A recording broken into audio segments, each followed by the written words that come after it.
Hello, ಕೇಳಿಸ್ತಾ ಇದೆಯಾ? Okay.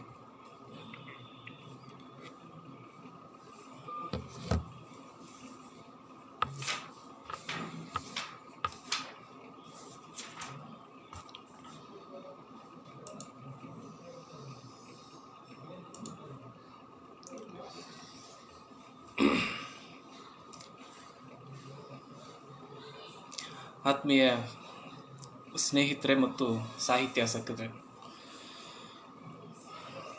ಇವತ್ತು ನನಗೆ ಈ ನೆಲೆ ಪ್ರಕಾಶನದ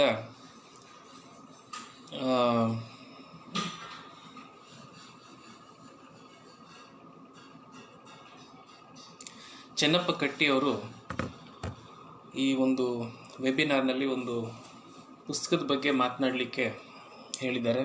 ಮತ್ತು ಇದು ಇವತ್ತು ಕೊರೋನಾ ಇರೋದ್ರಿಂದ ಈ ಥರದ ಒಂದು ಕಾರ್ಯಕ್ರಮದಲ್ಲಿ ನಾವು ಭೇಟಿಯಾಗುವಂತಾಗಿದೆ. ಇಲ್ಲದ್ರೆ ಯಾವುದಾದ್ರೂ ಒಂದು ವೇದಿಕೆ ಮೇಲೆ ಕೂತ್ಕೊಂಡು ಪುಸ್ತಕದ ಬಗ್ಗೆ ಚರ್ಚೆ ಮಾಡಬೇಕಾಗಿತ್ತು. ಆದರೆ ಇನ್ನೊಂದು ರೀತಿಯ ಒಂದು ಹೊಸ ಬಗೆಯ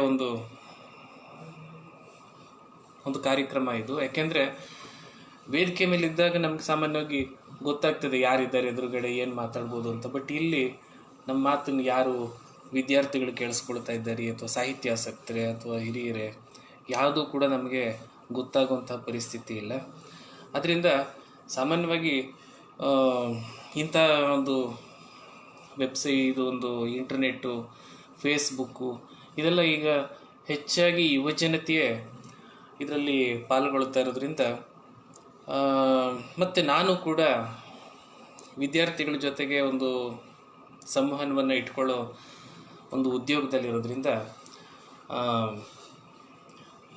ಯುವಕರನ್ನಷ್ಟೇ, ವಿದ್ಯಾರ್ಥಿಗಳನ್ನಷ್ಟೇ ದೃಷ್ಟಿಯಲ್ಲಿ ಇಟ್ಕೊಂಡು ಕೆಲವೊಂದು ಈ ಒಂದು ಮಾತುಗಳನ್ನ ಆಡ್ತಾ ಇದ್ದೀನಿ. ಮತ್ತು ಈ ನೆಲೆ ಪ್ರಕಾಶನದ ಪದಾಧಿಕಾರಿಗಳು, ದೇವು ಅವರಾಗಲಿ ಅಥವಾ ಚೆನ್ನಪ್ಪ ಅವರಾಗಲಿ, ಇವರು ಮಾಡ್ತಾ ಇರುವಂಥ ಒಂದು ಕೆಲಸವನ್ನು ಅಭಿನಂದಿಸ್ತಾ ಮತ್ತು ಇಂತಹ ಒಂದು ಕಾರ್ಯಕ್ರಮದಲ್ಲಿ ಭಾಗವಹಿಸೋಕ್ಕೆ ಒಂದು ಅವಕಾಶ ಮಾಡಿಕೊಟ್ಟಂತಹ ಅವ್ರಿಗೆ ನಾನು ಕೃತಜ್ಞತೆಗಳನ್ನು ಸಲ್ಲಿಸ್ತಾ ಇದ್ದೀನಿ. ನನಗಿವತ್ತು ಕೇಶವ ಮಳಿಗೆಯವರ ಹಂಸ ಏಕಾಂಗಿ, ಕಬೀರನ ಪದಗಳು, ಇದ್ರ ಬಗ್ಗೆ ಮಾತನಾಡಬೇಕು ಅಂತ ಸೂಚಿಸಲಾಗಿದೆ. ಕೇಶವ ಮಳಿಗೆಯವರ ಪುಸ್ತಕ ನಿಮಗೆ ಕಾಣಿಸ್ತಾ ಇರ್ಬೋದು. ಐ ಥಿಂಕ್ ಉಲ್ಟಾ ಕಾಣಿಸ್ತಾ ಇದೆ ಅನಿಸುತ್ತೆ. ಹಂಸ ಏಕಾಂಗಿ ಅಂತ. ಇದು ಕಳೆದ ತಿಂಗಳು ಬಿಡುಗಡೆ ಆಯಿತು. ಕಳೆದ ತಿಂಗಳು ಅಥವಾ ಒಂದು 2 ತಿಂಗಳ ಹಿಂದೆ ಈ ಅವಧಿ ವೆಬ್ ಮ್ಯಾಗಝೈನಲ್ಲಿ GN ಮೋಹನ್, ನಾನು ಕೂಡ ಇದ್ದೆ ಅಲ್ಲಿ, ಮತ್ತು ನನ್ನ ಸ್ನೇಹಿತರಾದ ಸುರೇಶ್ ನಾಗಲ್ಮಡಿಕೆ ಮುಂತಾದವರು ಆ ಒಂದು ಕಾರ್ಯಕ್ರಮದಲ್ಲಿ ಭಾಗವಹಿಸಿದ್ವಿ. ಮತ್ತು ಪುಸ್ತಕ ಬಿಡುಗಡೆ ಸಮಾರಂಭವೂ ಆಯಿತು. ಸೊ ಆಗ ಒಂದು ಸಂದರ್ಭದಲ್ಲಿ ನಾನು ಒಂದಷ್ಟು ಕೆಲವು ಮಾತುಗಳನ್ನು ಆಡಿದ್ದೆ ಒಂದು ಟಿಪ್ಪಣಿಯಲ್ಲಿ.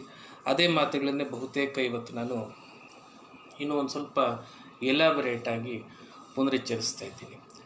ಮೊದಲನೇದಾಗಿ ಕೇಶವ ಮಳಿಗೆಯವರು ಬಹಳ ವ್ಯಾಪಕವಾದಂತಹ, ಬಹಳ ದೊಡ್ಡ ಒಂದು ಓದುಗ ಸಮುದಾಯವನ್ನು ಹೊಂದಿದ್ದಾರೆ. ಇತ್ತೀಚೆಗೆ ಅವರ ಮತ್ತೊಂದು ಪುಸ್ತಕ, ದೈವಿಕ ಹೂವಿನ ಸುಗಂಧ ಅನ್ನೋ ಪುಸ್ತಕ ಕೂಡ ಪ್ರಕಟಣೆಯಾಗಿದೆ. ಅದು ಕೂಡ ಅನುಭವಕ್ಕೆ ಸಂಬಂಧಪಟ್ಟಂತಹ ಒಂದು ಪುಸ್ತಕವೇ. ಅಂದರೆ ಈ ಮಿಡಿವಲ್ ಪೀರಿಯಡ್, ಮಧ್ಯಕಾಲೀನ ಕನ್ನಡ ಸಾಹಿತ್ಯದಲ್ಲಿ ಅಥವಾ ಕನ್ನಡ ಅಲ್ಲ, ಎಂಟೈರ್ ಮಧ್ಯಕಾಲೀನ ಭಾರತೀಯ ಸಾಹಿತ್ಯದಲ್ಲಿ ಬರುವಂತಹ ಭಕ್ತಿ ಕವಿಗಳ, ತಮಿಳುನಾಡಿನಿಂದ ಹಿಡ್ಕೊಂಡು ಎಂಟೈರ್ ಸೂಫಿಗಳ ತನಕ, ಉತ್ತರದ ಸೂಫಿಗಳ ತನಕ, ಲಲ್ಲೇಶ್ವರಿ, ಕಾಶ್ಮೀರದ ಲಲ್ಲೇಶ್ವರಿ ತನಕ ಬೇಕಾದಷ್ಟು ಬಹುತೇಕ ಅತ್ಯಂತ ಮುಖ್ಯವಾದಂತಹ ಅನುಭವಿಗಳ ಬಹಳ ಪ್ರಾಥಮಿಕವಾದಂತಹ ಒಂದು ಸಂಕಲನ ಇದು. ಬಹಳ ಸಂಗ್ರಹಯೋಗ್ಯವಾದ್ದು. ಅವ್ರಿಗೆ ಮೆಸೇಜಲ್ಲಿ ಕೂಡ ಅವ್ರಿಗೆ ನಾನು ಹೇಳಿದೆ, ಬಹಳ ಅತ್ಯುತ್ತಮವಾದಂಥ ಒಂದು ಕೃತಿ ಇದು. ಅದು ಈ ಪುಸ್ತಕಕ್ಕೂ ಮೊದಲು ಈ ಹಂಸ ಏಕಾಂಗಿ ಅನ್ನುವಂಥ ಒಂದು ಪುಸ್ತಕ ಬಿಡುಗಡೆಯಾಯಿತು. ಕೇಶವ ಮಳಿಗೆ ಅವರ ಕೆಲವು ಕಥೆಗಳನ್ನು ಓದಿದ್ದೀನಿ ಮತ್ತು ಕಾಮು ಅವರು ಬರೆದಂಥ ಕಾಮು ತರುಣವಾಚಿಕೆ ಅನ್ನೋ ಪುಸ್ತಕ ಕೂಡ ಅವರು ಮಾಡಿದ್ದಾರೆ. ನನಗೆ ಆಶ್ಚರ್ಯ ಅಂದರೆ ಆಲ್ಬರ್ಟ್ ಕಾಮುನನ್ನು ಅನುವಾದಿಸಿದಂತಹ ಒಬ್ಬ ಸಾಹಿತಿ, ಒಬ್ಬ ಅನುವಾದಕನಿಗೆ ಕಬೀರನನ್ನು ಜಸ್ಟ್ ಆಪೋಸಿಟ್. ಏಕೆಂದರೆ ಆಲ್ಬರ್ಟ್ ಕಾಮು ಪ್ರಪಂಚದ ದುಃಖವನ್ನು, ಪ್ರಪಂಚದ ದುರಂತವನ್ನು, ಮನುಷ್ಯ ಬದುಕಿನ ಒಂದು ವಿಷಾದವನ್ನು ವ್ಯಕ್ತಪಡಿಸುವಂಥವನು. ವೆರಾಸ್ ಕಬೀರ ಜಸ್ಟ್ ಆಪೋಸಿಟ್. ಅವನು ಬದುಕಿನ ಎಕ್ಸ್ಟೆಸಿಯನ್ನು, ಸೆಲೆಬ್ರೇಷನ್ನ, ಬದುಕಿನ ಆನಂದವನ್ನು. ಸೊ ಈ ಎರಡನ್ನು ಈ ನೆಲೆಯಿಂದ ಜಸ್ಟ್ ಒಂದು ಆಪೋಸಿಟ್ ನೆಲೆಗೆ ಕೇಶವ ಮಳಿಗೆಯವರು ಹೋಗಿ ಕಬೀರನನ್ನು ಅನುವಾದಿಸುವಂತಹ, ಕಬೀರನನ್ನು ಇಷ್ಟಪಡುವಂತಹ ಒಂದು ಪ್ರೇರಣೆಗೆ ಒಳಗಾದದ್ದು ಬಹಳ ಆಶ್ಚರ್ಯ. ಅದು ಕಾಮನ್ ಸೆನ್ಸಿಗೆ, ನಮ್ಮ ಒಂದು ಕಾಮನ್ ಸೆನ್ಸಿಗೆ ಆ ರೀತಿ ಅನ್ನಿಸ್ತದೆ. ಏನಂದರೆ ಕಾಮು ಒಂದು ಎಕ್ಸ್ಟ್ರೀಮು ಮತ್ತು ಕಬೀರ್ ಒಂದು ಎಕ್ಸ್ಟ್ರೀಮ್ ಅಂತ. ಆದರೆ ನಮಗೆ ಸಾಮಾನ್ಯವಾಗಿ ನಮ್ಮ ಒಂದು ಕಾಮನ್ ಸೆನ್ಸು ಎಲ್ಲ ಸಂದರ್ಭದಲ್ಲೂ ಕೂಡ ಅಷ್ಟು ಉಪಯುಕ್ತವಾದದ್ದಲ್ಲ. ನಮ್ಮೆಷ್ಟು ಕಿರಂ ನಾಗರಾಜು ಒಂದು ಮಾತು ಹೇಳ್ತಾ ಇದ್ರು, ಕಾವ್ಯವನ್ನು ಓದೋದಕ್ಕೆ ಕಾಮನ್ ಸೆನ್ಸು ಪ್ರಯೋಜನ ಇಲ್ಲ, ಅದಕ್ಕೆ ಒಂದು ಸ್ಪೆಷಲ್ ಸೆನ್ಸ್ ಬೇಕು. ಕಾಮನ್ ಸೆನ್ಸ್ ಅಲ್ಲ, ಸಾಮಾನ್ಯ ಜ್ಞಾನ ಅಲ್ಲ, ಒಂದು ವಿಶಿಷ್ಟವಾದಂತಹ ಸಂವೇದನೆ ಇದ್ದಾಗ ಮಾತ್ರ ಸಾಹಿತ್ಯವನ್ನು ಪ್ರವೇಶ ಮಾಡಲಿಕ್ಕೆ ಸಾಧ್ಯ ಅಂತ. ಅದರಿಂದ ಆ ಒಂದು ಸ್ಪೆಷಲ್ ಸೆನ್ಸಿಂದ ನೋಡೋದಾದರೆ ಆಲ್ಬರ್ಟ್ ಕಾಮು ಮತ್ತು ಕಬೀರ ಅವರಿಬ್ಬರ ನಡುವೆ ಅಂತಹ ವ್ಯತ್ಯಾಸ ಇಲ್ಲ. ಏಕೆಂದರೆ ಆಲ್ಬರ್ಟ್ ಕಾಮುನಲ್ಲಿ ಇರುವಂತಹ ಯಾವುದೋ ಒಂದು ಅಂಶ ಕಬೀರ್ನಲ್ಲಿದೆ, ಅಥವಾ ಇನ್ನೂ ಸರಿಯಾಗಿ ಹೇಳೋದಾದರೆ ಕಬೀರ್ನಲ್ಲಿರೋ ಯಾವುದೋ ಒಂದು ಎಲಿಮೆಂಟು ಆಲ್ಬರ್ಟ್ ಕಾಮುನಲ್ಲಿದೆ. ಇಲ್ಲದೆ ಹೋಗಿದ್ದಿದ್ರೆ ಆಲ್ಬರ್ಟ್ ಕಾಮು ಅಂತಹ ನಮ್ಮ ಮನಸ್ಸನ್ನು ತಟ್ಟುವಂತಹ ಒಬ್ಬ ಸಾಹಿತ್ಯ ಆಗ್ತಾ ಇರಲಿಲ್ಲ. ಏಕೆಂದರೆ ನಾನಾಗಲೇ ಹೇಳಿದೆ, ಆಲ್ಬರ್ಟ್ ಕಾಮು ಏನು ಮಾಡ್ತೀನಿ, ನಮ್ಮ ಬದುಕಿನ ಸಂಕಟವನ್ನು, ದುರಂತವನ್ನು, ದುಃಖವನ್ನು ಅದೇನು ನಮಗೇನು ಪರಿಚಯ ಮಾಡಿಕೊಡೋದು ಬೇಕಾಗಿಲ್ಲ, ನಮ್ಮೆಲ್ರಿಗೂ ಗೊತ್ತೇ ಇದೆ. ನಾವು ಹುಟ್ಟಿರೋದೇ, ಇಲ್ಲಿವರೆಗೂ ಬೆಳೀತಾ ಇರೋದೇ ಮನುಷ್ಯ. ಗೌತಮ ಬುದ್ಧ ಹೇಳಿದಾಗೆ ಹುಟ್ಟಿನಿಂದ ಸಾಯುವವರೆಗೂ ಮನುಷ್ಯ ಬರೀ ಕಣ್ಣೀರಿನಲ್ಲಿಯೇ ಇರ್ತಾನೆ, ದುಃಖದಲ್ಲಿಯೇ ಇರ್ತಾನೆ. ಅದನ್ನು ಯಾರೂ ಅರ್ಥ ಮಾಡಿಸೋದು ಬೇಕಾಗಿಲ್ಲ ಅಂತ. ಆದರೂ ಕೂಡ ನಾವು ಆಲ್ಬರ್ಟ್ ಕಾಮುನ ಯಾಕೆ ಇಷ್ಟಪಡ್ತೀವಿ ಅಂದರೆ ಅವನು ಬದುಕಿನ ದುಃಖವನ್ನು ಪರಿಚಯಿಸ್ಕೊಡ್ತಾನೆ ಅನ್ನೋ ಕಾರಣದಿಂದ ಅಲ್ಲ, ಬದಲಾಗಿ ಬದುಕಿನ ದುಃಖವನ್ನು ನೋಡುವಂತಹ ಒಂದು ಮನಸ್ಥಿತಿ, ಯಾವ ನೆಲೆಯಲ್ಲಿ ನಿಂತು ಬದುಕಿನ ದುಃಖವನ್ನು ಅವಗಾಹಿಸಬೇಕು, ಅವಲೋಕಿಸಬೇಕು ಅನ್ನುವಂಥ ಒಂದು ರೀತಿರಾತ್ಮ ಅಂತ ಕಾವ್ಯಸ್ಯ ಅಂತೀವಿ. ಆ ರೀತಿಯನ್ನು, ಅದು ಅವನ ವಿಶಿಷ್ಟತೆ. ತಟಸ್ಥವಾಗಿ, ನಿರ್ಲಿಪ್ತನಾಗಿ, ತನಗೂ ಅದಕ್ಕೂ ಸಂಬಂಧ ಇಲ್ಲ ಅನ್ನೋ ರೀತಿಯಲ್ಲಿ ಬದುಕನ್ನು ನೋಡುವಂಥ ಒಂದು ಕ್ರಮ ಇದೆಯಲ್ಲ, ಆ ಸಾಕ್ಷಿತ್ವದಲ್ಲಿ ನಿಂತು ಬದುಕನ್ನು ಪರಿಚಯಿಸುವಂತಹ ಕ್ರಮ ಇದೆಯಲ್ಲ, ಆ ಕ್ರಮಕ್ಕಾಗಿ ನಾವು ಆಲ್ಬರ್ಟ್ ಕಾಮುನಾಗಲಿ, ದಾಸ್ತೋವ್ಸ್ಕಿನಾಗಲಿ, ಫ್ರೆಡ್ರಿಕ್ ನೀಟ್ಷೆನಾಗಲಿ ನಾವು ಇಷ್ಟಪಡ್ತೀವಿ. ಹಾಗೆಯೇ ಅದು ಯಾವ ಕ್ರಮ, ಅದು ಯಾವ ರೀತಿ ಅದು ಅಂದರೆ ಅದು ಕಬೀರನ ರೀತಿ. ಅದು ಕಬೀರ ಯಾತಕ್ಕೆ ನಮಗೆ ಮುಖ್ಯ ಅಂದರೆ ಬದುಕನ್ನು ನಿರ್ಲಿಪ್ತವಾಗಿ, ಬದುಕನ್ನು ಡಿಟ್ಯಾಚ್ಡ್ ಆಗಿ ನೋಡುವಂತಹ ಕ್ರಮವನ್ನು, ಆ ಕ್ರಮವೇ ನಮಗೆ ಆಲ್ಬರ್ಟ್ ಕಾಮುನಲ್ಲೂ ಕಾಣಿಸೋದು ಅಥವಾ ಬೇರೆ ಯಾವುದೇ ಸಾಹಿತ್ಯ ಕೃತಿಯಲ್ಲೂ ಕಾಣೋದು. ಅನುಭವ ಕಾವ್ಯ ಮತ್ತು ಕಾವ್ಯ ಅಂತ ಇಲ್ಲ ಪ್ರಪಂಚದಲ್ಲಿ. ಕಿರಂ ಮೇಷ್ಟ್ರು, ನಾನು ಮತ್ತೆ ಅವ್ರನ್ನ ನೆನಪು ಮಾಡ್ಕೊಳ್ತಾ ಇದ್ದೀನಿ. ಅವ್ರು ಆಗಾಗ ಅದೇ ಹೇಳ್ತಾ ಇದ್ರು, ಪ್ರತಿಯೊಂದು ಕಾವ್ಯವೂ ಆಂತರ್ಯದಲ್ಲಿ ಅನುಭಾವಿ ಕಾವ್ಯವೇ, ಅನುಭಾವ್ಯ ಕಾವ್ಯ, ಅನುಭವವಲ್ಲದ ಕಾವ್ಯ ಅಂತ ಇರೋದಿಲ್ಲ ಅಂತ. ಅದರಿಂದ ಕಬೀರನನ್ನು ಒಬ್ಬ ಅನುಭಾವಿ, ಸೇಂಟ್ ಪೊಯೆಟ್ ಅಂತ ಕರೆಯೋದು, ಆ ಸೇಂಟ್ ಅನ್ನೋಂಥ ಅಬ್ಜೆಕ್ಟಿವ್ನ ಅವಶ್ಯಕತೆಯೇ ಇಲ್ಲ. ಯಾಕೆಂದರೆ ಕಬೀರ ಮತ್ತು ಎಲ್ಲ ಕವಿಗಳು ಕೂಡ ಒಂದು ಅರ್ಥದಲ್ಲಿ ಅನುಭಾವಿಗಳೇನೆ. ಅನುಭವದ ಒಂದು ಎಸೆನ್ಸನ್ನು ಇಲ್ಲದೆ ಹೋಗಿದ್ದಿದ್ರೆ ಅದು ಸಾಹಿತ್ಯ ಕೃತಿ ಆಗೋದೇ ಇಲ್ಲ. ಇದು ಕನ್ನಡದ ವಿವೇಕ ಅರ್ಥ ಮಾಡಿಕೊಂಡಿರುವ ಕ್ರಮ. ಇನ್ಫ್ಯಾಕ್ಟ್ ಕನ್ನಡದ ಮೊಟ್ಟ ಮೊದಲ ಕಾವ್ಯವೇ ಒಂದು ಅನುಭವ ಕಾವ್ಯ, ಆದಿಪುರಾಣ. ಆದಿಪುರಾಣದಲ್ಲಿ ಪಂಪ ಬಹಳ ಸ್ಪಷ್ಟವಾಗಿ ಹೇಳ್ತಾನೆ, ಕಾವ್ಯ ಧರ್ಮಮುಂ ಧರ್ಮಮುಮಂ, ಧರ್ಮ ಬೇರೆ ಕಾವ್ಯ ಧರ್ಮ ಬೇರೆ ಅನ್ನೋಂತಹ ಏನು ಜಿಜ್ಞಾಸೆ ಇದೆ, ಆ ಜಿಜ್ಞಾಸೆ ನನ್ನ ಈ ಆದಿಪುರಾಣದಲ್ಲಿ ಬಗೆಯುವುದು, ಇದನ್ನು ನಾವು ಪರಿಶೀಲಿಸಬಹುದು. ಅದರಿಂದ ಕನ್ನಡ ಸಂವೇದನೆ ಅನಾದಿ ಕಾಲದಿಂದಲೂ ಕಾವ್ಯವನ್ನು ಅನುಭವವಂತೆ ನೋಡ್ತಾ ಇದೆ ಮತ್ತು ಅನುಭವವನ್ನು ಕಾವ್ಯದಲ್ಲಿಯೇ ಹುಡ್ಕೊಂಡು ಬರ್ತಾ ಇದೆ. ಇದು ಕನ್ನಡಿಗರ ಒಂದು ವಿಶಿಷ್ಟತೆ. ಇಂತಹ ಕನ್ನಡಿಗರಿಗೆ ಇವತ್ತು ನಮಗೆ ಕೇಶವ ಮಳಿಗೆಯವರ ಹಂಸೆ ಏಕಾಂಗಿಯನ್ನು, ಕಬೀರನ ಒಂದು ಕಾವ್ಯವನ್ನು ಕೇಶವ ಮಳಿಗೆ ಪರಿಚಯಿಸ್ತಾ ಇರೋದು ಹೊಸದೇನಲ್ಲ. ಏಕೆಂದರೆ ಈಗಾಗಲೇ ಬೇಕಾದಷ್ಟು ಕಬೀರನ ಕುರಿತಾಗಿ ಕನ್ನಡದಲ್ಲಿ ಬಂದಿವೆ. ಬೇಂದ್ರೆ ಅವರ ಕಬೀರ ವಚನಾವಲಿ, ಬೇಂದ್ರೆ ಕೂಡ ಕಬೀರನ ಸಾಕಷ್ಟು ವಚನಗಳನ್ನು ಕನ್ನಡಕ್ಕೆ ತಂದಿದ್ದಾರೆ. ಆಮೇಲೆ ನನ್ನ ಸ್ನೇಹಿತರಾದಂತಹ ಮಹೇಶ್ ಅರವೆ ಕೂಡ ಕಬೀರನನ್ನು ಅನುವಾದ ಮಾಡಿದ್ದಾರೆ. ಆದರೆ ಕೇಶವ ಮಳಿಗೆಯವರ ಹಂಸೆ ಏಕಾಂಗಿ ಅನ್ನುವಂತಹ ಒಂದು ಈ ಪುಸ್ತಕ ಏನಿದೆ, ಅದು ಹಿಂದಿನ ಈಗಾಗಲೇ ಬಂದಿರುವಂತಹ ಕಬೀರನ ಅನುವಾದಗಳಿಗಿಂತಲೂ ಸಾಕಷ್ಟು ರೀತಿಯಲ್ಲಿ ಭಿನ್ನವಾದದ್ದು, ವಿಶೇಷವಾದದ್ದು. ಮೊದಲನೇದಾಗಿ ಅದು ಇದರಲ್ಲಿ ಎಲ್ಲರ ಒಂದು ಪರಿಶ್ರಮ ಕಾಣಿಸ್ತಾ ಇದೆ. ಬರೀ ಒಬ್ಬ ಅನುವಾದಕನ ಪರಿಶ್ರಮ ಅಲ್ಲ, ಆ ಮುದ್ರಣದಿಂದ ಹಿಡ್ಕೊಂಡು ಈ ಪೇಜ್ ಮೇಕಿಂಗ್ ಇರಬಹುದು,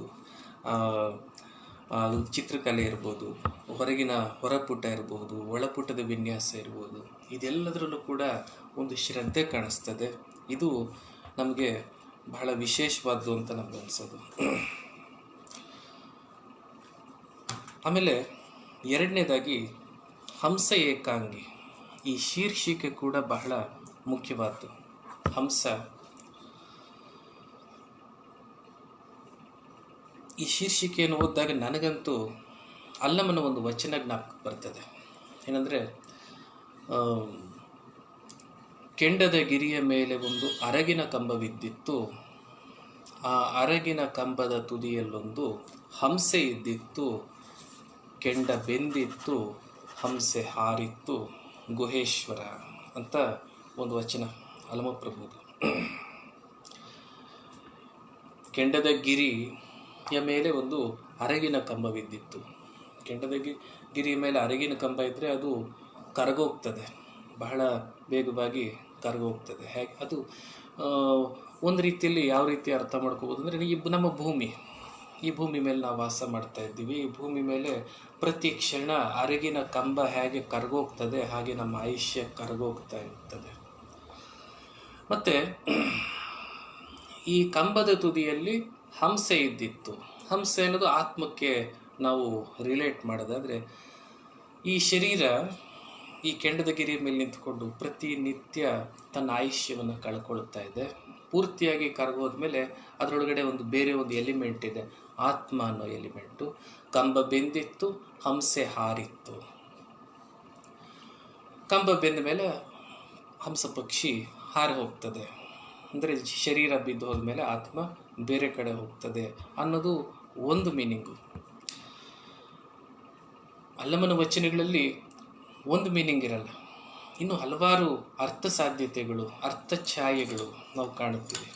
ಏನಂದರೆ, ಒಂದು ರೀತಿಯಲ್ಲಿ ಕಂಬ ಕರಗೋಗ್ತದೆ ಮತ್ತು ಹಂಸೆ ಹಾರೋಗ್ತದೆ. ಸೊ ಶರೀರ ಕರಗಿ ಹೋಗ್ತದೆ, ಆತ್ಮ ಬೇರೆ ಒಂದು ಶರೀರ ಹುಡುಕೊಂಡು ಹೋಗ್ತದೆ ಅನ್ನೋದು ಒಂದು ಮೀನಿಂಗು. ಮತ್ತೊಂದು ಮೀನಿಂಗು, ಎಲ್ಲಿವರೆಗೂ ಕಂಬ ಇರ್ತದೆ ಅಲ್ಲಿವರೆಗೂ ಹಂಸೆ ಇರ್ತದೆ. ಯಾವ ಕ್ಷಣದಲ್ಲಿ ಕಂಬ ಕರಗೋಗ್ತದೆ, ಮರುಕ್ಷಣದಲ್ಲಿ ಹಂಸ ಕೂಡ ಹಾರೋಗ್ತದೆ. ಹಂಸಕ್ಕೂ ಮತ್ತು ಕಂಬಕ್ಕೂ ನಡುವೆ ಬಹಳ ಒಂದು ವಿಶೇಷವಾದ ಸಂಬಂಧ ಇದೆ. ಕಂಬ ಇಲ್ಲದೆ ಹಂಸ ಇರಲ್ಲ. ಮತ್ತೆ ಹಂಸ ಇರೋದ್ರಿಂದಲೇ ಕಂಬಕ್ಕೂ ಕೂಡ ಒಂದು ಮಹತ್ವ ಸಿಕ್ಕಿರೋದು. ಕಂಬ ಮತ್ತು ಹಂಸೆ ಎರಡೂ ಕೂಡ ಬೇರೆ ಬೇರೆ ಅಲ್ಲ ಅದು ಅಂತ. ಕಂಬ ಹೊರಟೋದ್ಮೇಲೆ ಹಂಸೆನೂ ಇರೋದಿಲ್ಲ. ನೋಡಿ, ಇಲ್ಲಿ ನಾವು ವೇದಾಂತದ ನೆಲೆಯಿಂದ ತಗೊಳ್ಳೋದಾದರೆ ಆತ್ಮವಸ್ತು ಇದೆ ಅಂತ ಅನ್ನೋದಕ್ಕೂ ಅಲ್ಲಮನಲ್ಲಿ ಪ್ರಮಾಣ ಸಿಗ್ತದೆ. ಅಥವಾ ಅದಕ್ಕೆ ಜಸ್ಟ್ ಅಪೋಸಿಟ್ ಆಗಿ ಬುದ್ಧಿಸಮ್ ಅನಾತ್ಮವಾದ ನೆಲೆಯಲ್ಲಿ ನಿಂತು ನೋಡಿದ್ರು ಕೂಡ ಕಂಬನ ಹೊರಟೋದ್ಮೇಲೆ ಹಂಸೆನೂ ಇರಲ್ಲ. ಸೊ ಹಂಸೆ ಎಲ್ಲಿವರೆಗೂ ಇರ್ತದೆ? ಕಂಬ ಇರೋಷ್ಟು ಕಾಲ ಹಂಸೆ ಇರ್ತದೆ. ಸೊ ಅನಾತ್ಮವಾದವನ್ನು ಕೂಡ ಅನುಮೋದಿಸುವಂತಹ, ಆತ್ಮವಾದವನ್ನು ಕೂಡ ಅನುಮೋದಿಸುವಂತಹ ಒಂದು ಆಂಬಿಗ್ಯೂಟಿ, ಆ ಒಂದು ಅರ್ಥಸಂದಿಗ್ಧ ಆ ಒಂದು ವಚನದಲ್ಲಿದೆ. ಅದಲ್ಲದೆ ಇನ್ನು ಬೇರೆ ಬೇರೆ ವೈಚಾರಿಕವಾದ್ದು ಇನ್ನು ಬೇಕಾದಷ್ಟು ಆ ಒಂದು ವಚನಕ್ಕೆ ಯಾವ ಅರ್ಥಗಳನ್ನು ಕೊಟ್ಟರೂ ಕೂಡ ಇನ್ನೂ ಅರ್ಥಛಾಯೆಗಳು ನಿರಂತರವಾಗಿ ಹೋಗ್ತಾನೆ ಇರ್ತದೆ. ಅದರಿಂದ ನನಗೆ ಈ ಹಂಸ ಏಕಾಂಗಿ ಅನ್ನುವಂಥ ಶಬ್ದ ಕೇಳಿದ ತಕ್ಷಣ ನನಗೆ ಅಲ್ಲಮನ ವಚನವೇ ನೆನಪಾಯಿತು, ಮೊದಲನೇದು. ಎರಡನೇದು, ಹಂಸ ಅನ್ನೋ ಪದಕ್ಕೆ ಒಂದು ಭಾರತೀಯ ಇಂಡಿಯನ್ ಕಾಂಟೆಕ್ಸ್ಟಲ್ಲಿ ಒಂದು ವಿಶೇಷವಾದಂಥ ಒಂದು ಅರ್ಥ ಇದೆ. ಹಂಸ ಅಂದರೆ ಹಂ ಮತ್ತು ಸಹ, ನಾನು ಮತ್ತು ಅವನು. ಸಹ ಅಂದರೆ ಸಂಸ್ಕೃತದಲ್ಲಿ ಅವನು, ಹಂ ಅಂದರೆ ನಾನು. ಕಬೀರ್ನ ಒಂದು ಮಾತಿದೆ, ಏನಂದರೆ ನನ್ನ ರಾಮನ ತಲುಪಲಿಕ್ಕೆ ಇರೋ ದಾರಿ ಇದೆಯಲ್ಲ, ಅದು ಅತ್ಯಂತ ಕಿಷ್ಕಿಂದವಾದದ್ದು, ಬಹಳ ಕಡಿಮೆಯದ್ದು. ಅಲ್ಲಿ ಯಾರಾದರೂ ಒಬ್ಬರು ಮಾತ್ರ ಹೋಗಬಹುದು, ಇಬ್ಬರು ಹೋಗೋಕ್ಕಾಗಲ್ಲ ಅನ್ನುವಂಥ ಒಂದು ಮಾತನ್ನು ಅವನು ಇದರಲ್ಲಿ ಕೇಶವ ಮಳಿಗೆಯವರು ಆ ಪದ್ಯದ ಅನುವಾದ ಕೂಡ ಮಾಡಿದ್ದಾರೆ. ಸೊ ಅಂದರೆ ಆ ದಾರಿಯಲ್ಲಿ ಇಬ್ಬರು ಹೋಗೋಕ್ಕಾಗಲ್ಲ, ಒಬ್ಬರು ಮಾತ್ರ ಹೋಗ್ಲಿಕ್ಕಾಗ್ತದೆ. ಹಂಸ ಅಂದರೆ ಹಂ ಮತ್ತು ಸಹ, ಬಟ್ ಅವೆರಡು ಒಂದಾಗೋಗಿವೆ, ಅವೆರಡು ಐಕ್ಯಗೊಂಡಿವೆ. ಹಂಸಃ ಅಹಂ ಸಹ. ಉಪನಿಷತ್ನಲ್ಲಿ ಹಂಸೋಪನಿಷತ್ ಅಂತಾನೆ ಒಂದು ಉಪನಿಷತ್ ಇದೆ. ಹಂಸೋಪನಿಷತ್ ಅಂದರೆ ನಾನು ಮತ್ತು ಅವನು. ಅದರಲ್ಲಿ 4 ಬಗೆಯ ಸಾಧಕರನ್ನು ಹಂಸೋಪನಿಷತ್ನಲ್ಲಿ ಪಟ್ಟಿ ಮಾಡ್ತಾರೆ. ಕುಟೀಚಕ, ಬಹುದಕ, ಹಂಸ ಮತ್ತು ಪರಮಹಂಸ ಅಂತ 4 ಬಗೆ. ಕುಟೀಚಕ ಅಂದರೆ ಒಂದು ಸಣ್ಣ ಒಂದು ಗುಡಿಸಲಲ್ಲಿ ಪರ್ಣಕುಟಿಯಲ್ಲಿ ವಾಸ ಮಾಡಿಕೊಂಡು ಹೊರಗೆಲ್ಲೋ ಅಥವಾ ಒಂದು ಗುಹೆ ಒಳಗಡೆ ಅಥವಾ ಒಂದು ಕತ್ತಲೆ ಕೋಣೆ ಒಳಗಡೆ ಅಥವಾ ಒಂದು ಸೆಕ್ಲೂಡೆಡ್ ಆದಂತಹ ಪ್ಲೇಸ್ನಲ್ಲಿ ಇದ್ದು ಸಾಧನೆ ಮಾಡುವಂತಹ ಸಾಧಕನನ್ನು ಕುಟೀಚಕ ಅಂತ ಕರೀತಾರೆ. ಫಾರ್ ಎಕ್ಸಾಂಪಲ್ ಕುವೆಂಪು ಕರ್ನಾಟಕ ಬಿಟ್ಟು ಎಲ್ಲೂ ಹೋದವರೇ ಅಲ್ಲ. ಕುಟೀಚಕನಿಗೆ ಅತ್ಯುತ್ತಮ ಉದಾಹರಣೆ ಕುವೆಂಪುನೇ. ಕರ್ನಾಟಕ ಬಿಟ್ಟು ಒಂದು ಸಲ ಜ್ಞಾನಪೀಠ ಪ್ರಶಸ್ತಿ ತೊಗೊಳಕ್ಕೆ ದೆಹಲಿಗೆ ಹೋಗಿದ್ರಂತೆ. ಅದು ಬಿಟ್ಟರೆ ಅವರ ಗುರು ಸ್ವಾಮಿ ಶಿವಾನಂದರಿಂದ ದೀಕ್ಷೆ ತಗೊಳ್ಳಿಕ್ಕೆ ಕಲ್ಕತ್ತಾಗೆ ಹೋಗಿದ್ರು. ಅವೆರಡು ಸಂದರ್ಭ ಬಿಟ್ಟರೆ ಬೇರೆ ಎಲ್ಲೂ ಯಾವತ್ತೂ ಕೂಡ ಅವರು ಕರ್ನಾಟಕದಿಂದ ಆಚೆ ಹೋದವರಲ್ಲ.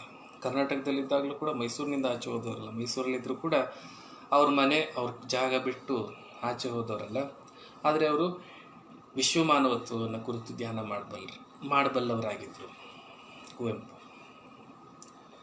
ಎಲ್ಲೋದ್ರೂ ಕೂಡ ಅಲ್ಲಿ ಕಾವೇರಿಯೇ, ನೀ ಮೆಟ್ಟುವ ನೆಲ ಅದೇ ಕರ್ನಾಟಕ, ನೀನೇರುವ ಮಲೆ ಅದೇ ಸಹ್ಯಾದ್ರಿ.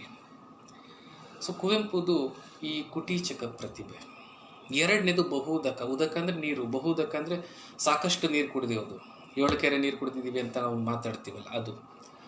ಕಾರಂತರನ್ನ ಫಾರ್ ಎಕ್ಸಾಂಪಲ್ ತಗೊಳ್ಳೋದ್ರೆ ಕಾರಂತ ಆ ರೀತಿಯ ಬಹುದಕ ಪ್ರತಿಭೆ. ಅವರು ಜಗತ್ತನ್ನೆಲ್ಲ ಪರ್ಯಟನೆ ಮಾಡ್ತಾಯಿದ್ರು. ಜಗತ್ತಿನ ನಾನಾ ಬಗೆಯ ಅನುಭವಗಳನ್ನು ಅವರು ತಮ್ಮ ಪುಸ್ತಕಗಳಲ್ಲಿ ದಾಖಲಿಸ್ತಾ ಇದ್ರು. ಅವರ ಅನುಭವವನ್ನು ವಿಸ್ತರಿಸ್ಕೊಳ್ತಾ ಇದ್ರು, ಅವ್ರ ಜ್ಞಾನವನ್ನು ವಿಸ್ತರಿಸ್ಕೊಳ್ತಾ ಇದ್ರು. ಮೂರನೇದು ಹಂಸ. ಹಂಸ ಅಂದರೆ ನಾನು ಮತ್ತು ಅವನು. ಅಲ್ಲಿ ಬೇರೆ ಬೇರೆ ಅಲ್ಲ, ನಾನು ಬೇರೆ ಅಲ್ಲ, ನನ್ನ ಎದುರಿಗಿರೋನು ಬೇರೆ ಅಲ್ಲ, ನಮ್ಮಿಬ್ಬರು ಒಂದೇ. ಆದರೆ ಅಲ್ಲಿ ಒಂದು ಉಪಾಧಿ ಇದೆ, ಅಹಮಿಕೆ ಅನ್ನೋ ಒಂದು. ಪರಮಹಂಸ ಅಂದರೆ ಅದು ಮುಂದಿನ ಹಂತ. ಅದು ಕುಟೀಚಕ, ಬಹುದಕ, ಹಂಸ, ಪರಮಹಂಸ ಅಂದರೆ ನಾನು ಅವನು ಬೇರೆ ಬೇರೆ ಅಲ್ಲ ಅನ್ನೋದೊಂದು ಅಷ್ಟೇ ಅಲ್ಲ, ನಾನು ಅನ್ನೋದು ಶೂನ್ಯ ಅನ್ನುವಂತಹ ಒಂದು ಸ್ಥಿತಿಗೆ ತಲುಪುವುದು ಪರಮಹಂಸತ್ವ.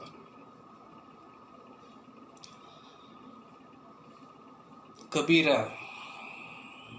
ಅಂತಹ ಒಂದು ಪರಮಹಂಸತ್ವದ ನೆಲೆಯಲ್ಲಿ ನಿಂತು ಹಾಡ್ತಾ ಇದ್ದಾನೆ. ಯಾಕೆಂದರೆ ಆ ನೆಲೆಯಲ್ಲಿ ನಾನು ಒಬ್ಬನೇ ಮಾತ್ರ ಹೋಗಕ್ಕೆ ಸಾಧ್ಯ, ಆ ದಾರಿಯಲ್ಲಿ ನಾನು ಒಬ್ಬನೇ ಮಾತ್ರ ಹೋಗ್ಲಿಕ್ಕೆ ಸಾಧ್ಯ, ಇಬ್ಬರು ಹೋಗ್ಲಿಕ್ಕೆ ಸಾಧ್ಯ ಇಲ್ಲ ಅನ್ನೋಂಥ ಹೇಳೋ ಒಬ್ಬ ವ್ಯಕ್ತಿ ಅಂಥ ಒಂದು ಮಾತನ್ನು ಅವನು ಹೇಳ್ತಾನೆ ಅಂದರೆ ಅವನು ಕುಟೀಚಕನೂ ಅಲ್ಲ, ಬಹುದಕನೂ ಅಲ್ಲ, ಹಂಸನೂ ಅಲ್ಲ, ಅವನು ಪರಮಹಂಸನೇ ಆಗಿರ್ತಾನೆ ಅಂತಲೇ ನನ್ನ ಒಂದು ವೈಯಕ್ತಿಕವಾದಂತಹ ಒಂದು ಅಭಿಪ್ರಾಯ. ಒಂದು ಬಹಳ ಮುಖ್ಯವಾಗಿ ನಾವು ಇಂಥ ವಿಷಯದಲ್ಲಿ ನೋಡಬೇಕಂದ್ರೆ ಭಗವದ್ಗೀತೆಯಲ್ಲಿ ಒಂದು ಮಾತಿದೆ, ಯಮಿಮಾಂ ಪುಷ್ಪಿತಾಂ ವಾಚಂ ಪ್ರವದಂತ್ಯ ವಿಪಶ್ಚಿತಃ ವೇದವಾದರತಃ ಪಾರ್ಥ ನಾಣ್ಯದಸ್ತೀತಿ ವಾದಿನಃ ಅಂತ. ಅಂದರೆ ಮನುಷ್ಯನನ್ನು ಬೇರೆ ಯಾವುದೇ ವಿಷಯದಲ್ಲೂ ಮೋಸ ಮಾಡೋಕ್ಕಾಗಲ್ಲ, ಬಟ್ ಒಂದು ವಿಷಯದಲ್ಲಿ ಬಹಳ ಈಸಿಯಾಗಿ ಮೋಸ ಮಾಡ್ಬೋದು, ಅದು ಧರ್ಮದ ವಿಷಯದಲ್ಲಿ, ಆಧ್ಯಾತ್ಮದ ವಿಷಯದಲ್ಲಿ. ಹಣಕಾಸಿನ ವಿಷಯದಲ್ಲಾಗಲಿ, ಬೇರೆ ಯಾವುದೇ ವ್ಯಾವಹಾರಿಕ ವಿಷಯದಲ್ಲಾಗಲಿ ಅವನು ಮೋಸ ಹೋಗಲ್ಲ, ಬಟ್ ಧರ್ಮದ ಹೆಸರು ಹೇಳಿದ ತಕ್ಷಣ ಅವನು ಬಹಳ ಈಸಿಯಾಗಿ ಬಲೆಗೆ ಬೀಳ್ತಾನೆ, ಮೋಸ ಹೋಗ್ತಾನೆ.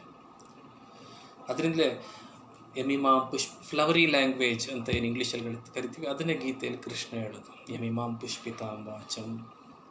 ನಾನು ಗೀತೆ ಅಂತ ಅಂದ ತಕ್ಷಣ ನಾನು ಒಂದು ಧರ್ಮಗ್ರಂಥವನ್ನು ಉಲ್ಲೇಖಿಸ್ತಿದ್ದೀನಿ ಅಂತ ದಯವಿಟ್ಟು ನೀವು ಭಾವಿಸಬೇಡಿ.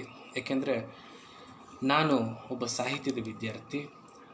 ಗೀತೆಯನ್ನು ಕೂಡ ನಾನು ಒಂದು ಕಾವ್ಯದ ನೆಲೆಯಲ್ಲಿಯೇ ನೋಡೋದು. ಗೀತೆಯನ್ನು ಕೋಟ್ ಮಾಡಿದ್ರೆ ನಾನೊಬ್ಬ ಕಾವ್ಯದ ವಿದ್ಯಾರ್ಥಿಯಾಗಿ ಗೀತೆಯನ್ನು ಕೋಟ್ ಮಾಡ್ತಿದ್ದೀನಿ ವಿನಃ ಬೇರೆ ಇನ್ನೇನು ಯಾವುದೇ ಒಂದು ಧಾರ್ಮಿಕ ವ್ಯಕ್ತಿ ಆಗಿಲ್ಲ, ಅಥವಾ ಮಹಾಭಾರತವಾಗಲಿ, ರಾಮಾಯಣ ಆಗಲಿ, ಉಪನಿಷತ್ತಾಗಲಿ, ಬೈಬಲ್ ಆಗಲಿ, ಕುರಾನ್ ಬೈಬಲ್ ಕೂಡ ಮೂಲಭೂತವಾಗಿ ಅವು ಕಾವ್ಯಗಳೇ ಮತ್ತು ಜನಪದ ಕಾವ್ಯಗಳು. ಯಾಕೆಂದರೆ ಯಾವುದನ್ನು ಇವತ್ತು ನಾವು ಜನಪದ ಕಾವ್ಯ, ಜನಪದ ಸಾಹಿತ್ಯ ಅಂತ ಕರಿತೀವಿ, ಆದರೆ ಎಲ್ಲ ಲಕ್ಷಣಗಳು ವೇದಗಳಿಗೂ ಇವೆ, ಕುರಾನು, ಬೈಬಲು ಇತ್ಯಾದಿಗಳಿಗೂ ಇವೆ. ಅನಂತರ ಅವು ಒಂದು ತನ್ನ ಸಾಹಿತ್ಯಿಕವಾದಂತಹ ಸ್ಥಾನವನ್ನು ಬಿಟ್ಟು ಧರ್ಮದ ರೂಪ ತಗೊಳ್ತು, ಧರ್ಮಗ್ರಂಥದ ರೂಪ ತಗೊಳ್ತು. ಬಟ್ ಒರಿಜಿನಲಿ, ಬೇಸಿಕಲಿ ಗೀತೆ ಆಗಲಿ, ಕುರಾನ್ ಆಗಲಿ, ಬೈಬಲ್ ಆಗಲಿ ಅವು ಕಾವ್ಯವೇ. ಮತ್ತು ಬೈಬಲ್ಲು, ಕುರಾನು, ವೇದಗಳಂತೂ ಜನಪದ ಕಾವ್ಯ ಅಂತಲೇ ನಾನು ಭಾವಿಸಿದ್ದೀನಿ. ಅದರಿಂದ ಗೀತೆಯ ಮಾತು ನನಗೆ ಬಹಳ ಒಂದು ಜಿಜ್ಞಾಸೆಗೆ, ಆಲೋಚನೆಗೆ ಈಡು ಮಾಡ್ತು. ಯಮಿಮಾಂ ಪುಷ್ಪಿತಾಂ ವಾಚಂ, ಬಹಳ ಅದ್ಭುತವಾಗಿ, ಬಹಳ ಫ್ಲವರಿ ಲ್ಯಾಂಗ್ವೇಜ್. ಪುಷ್ಪಿತಾಂ ವಾಚಂ ಅಂದರೆ ಫ್ಲವರಿ ಲ್ಯಾಂಗ್ವೇಜ್, ಬಹಳ ಅಲಂಕೃತವಾದಂತಹ ಭಾಷೆಯಲ್ಲಿ ಜನಗಳು ಯಾಮಾರಿಸ್ತಾರೆ. ಯಾರನ್ನ? ಯಾವ ವಿಷಯದಲ್ಲಿ ಅಂದರೆ ಧರ್ಮದ ಹೆಸರಲ್ಲಿ, ಅಧ್ಯಾತ್ಮದ ಹೆಸರಲ್ಲಿ. ನೀವೇ ನೋಡ್ಬೋದು ಎಷ್ಟು ಒಂದು ವ್ಯಾಟಿಕನ್ ಸಿಟಿ,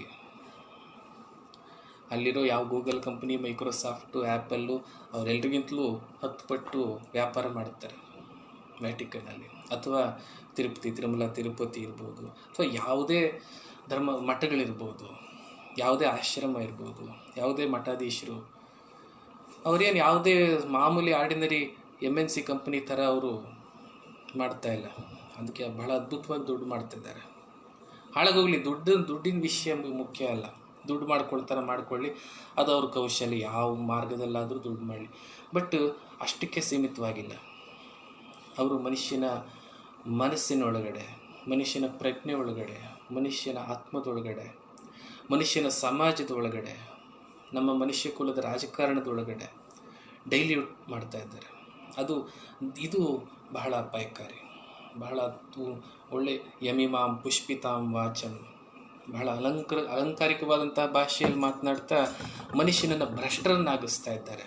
ಈ ಮಾತನ್ನು ಗೀತೆಯಲ್ಲಿ ಕೃಷ್ಣ ಹೇಳೋದು.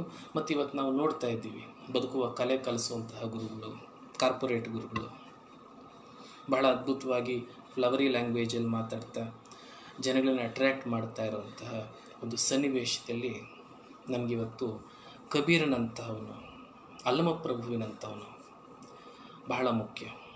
ಯಾಕೆಂದರೆ ಜನಗಳನ್ನು ಬಹಳ ಅಲಂಕಾರಿಕವಾದ ಭಾಷೆಯಲ್ಲಿ ಪುಷ್ಪಿತಾಂ ವಾಚಂ ಅವರು ಮಾತನಾಡೋರಲ್ಲ, ಅವರು ಜನಗಳ ಭಾವನೆಗೆ ನೇರವಾಗಿ ಧಕ್ಕೆ ಆಗುವಂತೆ ಮಾತನಾಡುವಂಥ ಜನ. ಇದು ಬಹಳ ಬೇಸಿಕ್ ಡಿಫರೆನ್ಸ್.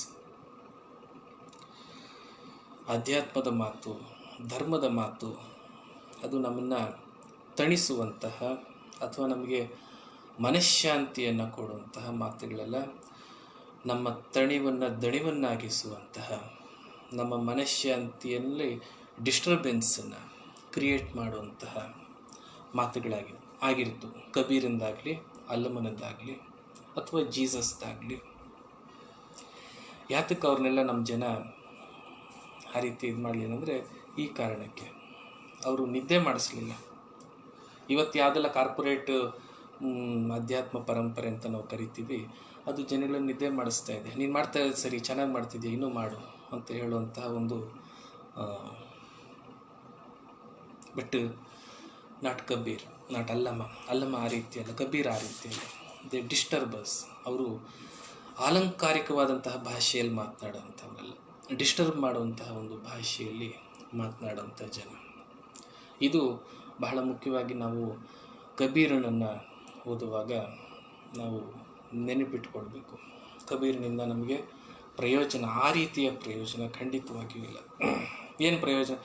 ಇವತ್ತು ಅಂಥ ಒಂದು ಮೆಂಟಾಲಿಟಿ ನಮ್ಮಲ್ಲಿ ಬಂದಿದೆ. ಯಾರನ್ನಾದರೂ ಓದಿದ್ರೆ, ಏನನ್ನಾದರೂ ಓದಿದ್ರೆ ಇದರ ಪ್ರಯೋಜನ ಏನು, ಇದರ ಅಡ್ವಾಂಟೇಜ್ ಏನು, ಇದರ ಯುಟಿಲಿಟಿ ಏನು?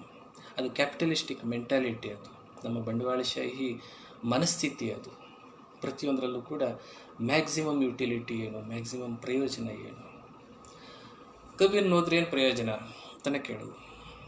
ಈಗಾಗಲೇ ಏನೆಲ್ಲ ಪ್ರಯೋಜನ ಮಾಡ್ಕೊಂಡಿದ್ದೀವಿ ಅದು ನಿಜವಾಗಿಯೂ ಪ್ರಯೋಜನಕಾರಿಯೇ ಅಲ್ಲವೇ ಅನ್ನೋದರ ಒಂದು ಮರು ವಿಮರ್ಶೆ ಆಗ್ತದೆ ವಿನಃ ಹೆಚ್ಚಿನ ಪ್ರಯೋಜನ ಏನಾಗಲ್ಲ. ಮತ್ತು ಯಾವುದೆಲ್ಲ ಈಗ ಪ್ರಯೋಜನಕಾರಿ ಅಂತ ನಾವು ಅಂಗೀಕರಿಸ್ಬಿಟ್ಟಿದ್ದೀವಿ ಅದು ಎಷ್ಟು ಅಪಾಯಕಾರಿ ಅನ್ನೋದನ್ನು ನಮಗೆ ಮನವರಿಕೆ ಮಾಡಿಸ್ತದೆ.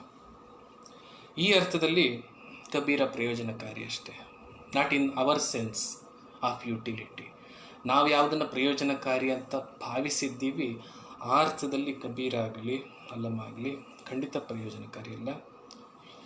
ಯಾವುದನ್ನೆಲ್ಲ ಈಗಾಗಲೇ ಪ್ರಯೋಜನಕಾರಿ ಅಂತ ನಾವು ಪರಿಭಾವಿಸಿದ್ದೀವಿ ಆ ಪ್ರಯೋಜನಕಾರಿತ್ವದ ಯಥಾರ್ಥತೆಯನ್ನು, ಆ ಪ್ರಯೋಜನಕಾರಿತ್ವದ ಸಿಗ್ನಿಫಿಕೆನ್ಸ್ನ, ರೆಲೆವೆನ್ಸನ್ನು ನಮಗೆ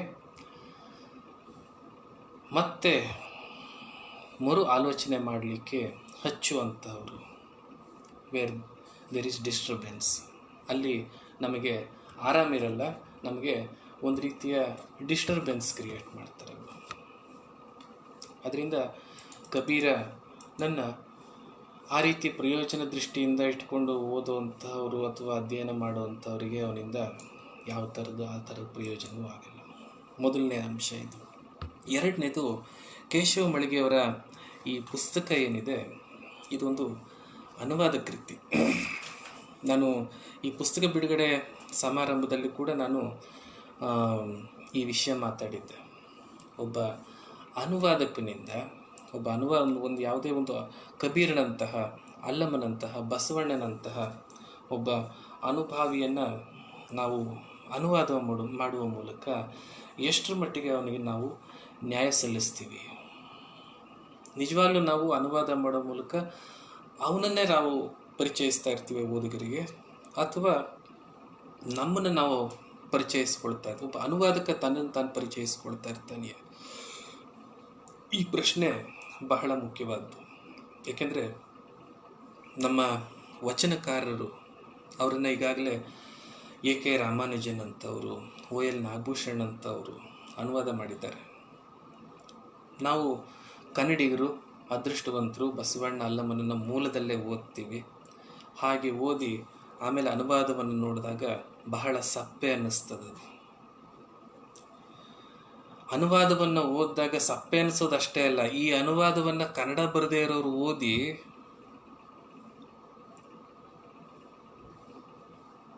ಈ ಅನುವಾದವನ್ನು ಕನ್ನಡ ಬಲ್ಲದೆ ಇರೋರು ಓದ್ಬಿಟ್ಟು ಅಲ್ಲಮನನ್ನು ಎಷ್ಟರ ಮಟ್ಟಿಗೆ ಇವರು ಅರ್ಥ ಮಾಡ್ಕೊಂಡಿದ್ದಾರೆ, ಎಷ್ಟರ ಮಟ್ಟಿಗೆ ಅರ್ಥ ಮಾಡ್ಕೊಳ್ಳಿಕ್ಕೆ ಸಾಧ್ಯ ಈ ಅನುವಾದ ಇಟ್ಕೊಂಡು. ಇವತ್ತು ಅದೊಂದು ಬಹಳ ದೊಡ್ಡ ದಂಧೆ ನಡೀತಾ ಇದೆ.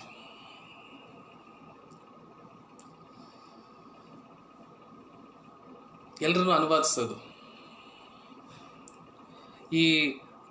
ಹೀಗೆ ಅನುವಾದಿಸುವ ಮೂಲಕ ನಿಜವಾಗ್ಲೂ ನಾವು ಆ ಮೂಲ ಸಾಹಿತ್ಯವನ್ನು, ಮೂಲ ಕವಿಯನ್ನು, ಮೂಲ ಅನುಭಾವಿಯನ್ನು ಪರಿಚಯಿಸಲಿಕ್ಕೆ ಸಾಧ್ಯವೇ?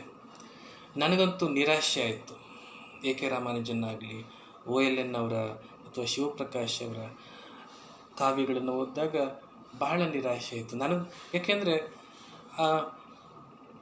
ಅವರೆಲ್ಲ ನನಗೆ ಬಹಳ ಗೌರವಾನ್ವಿತವಾದಂತಹ ಜನನೇ.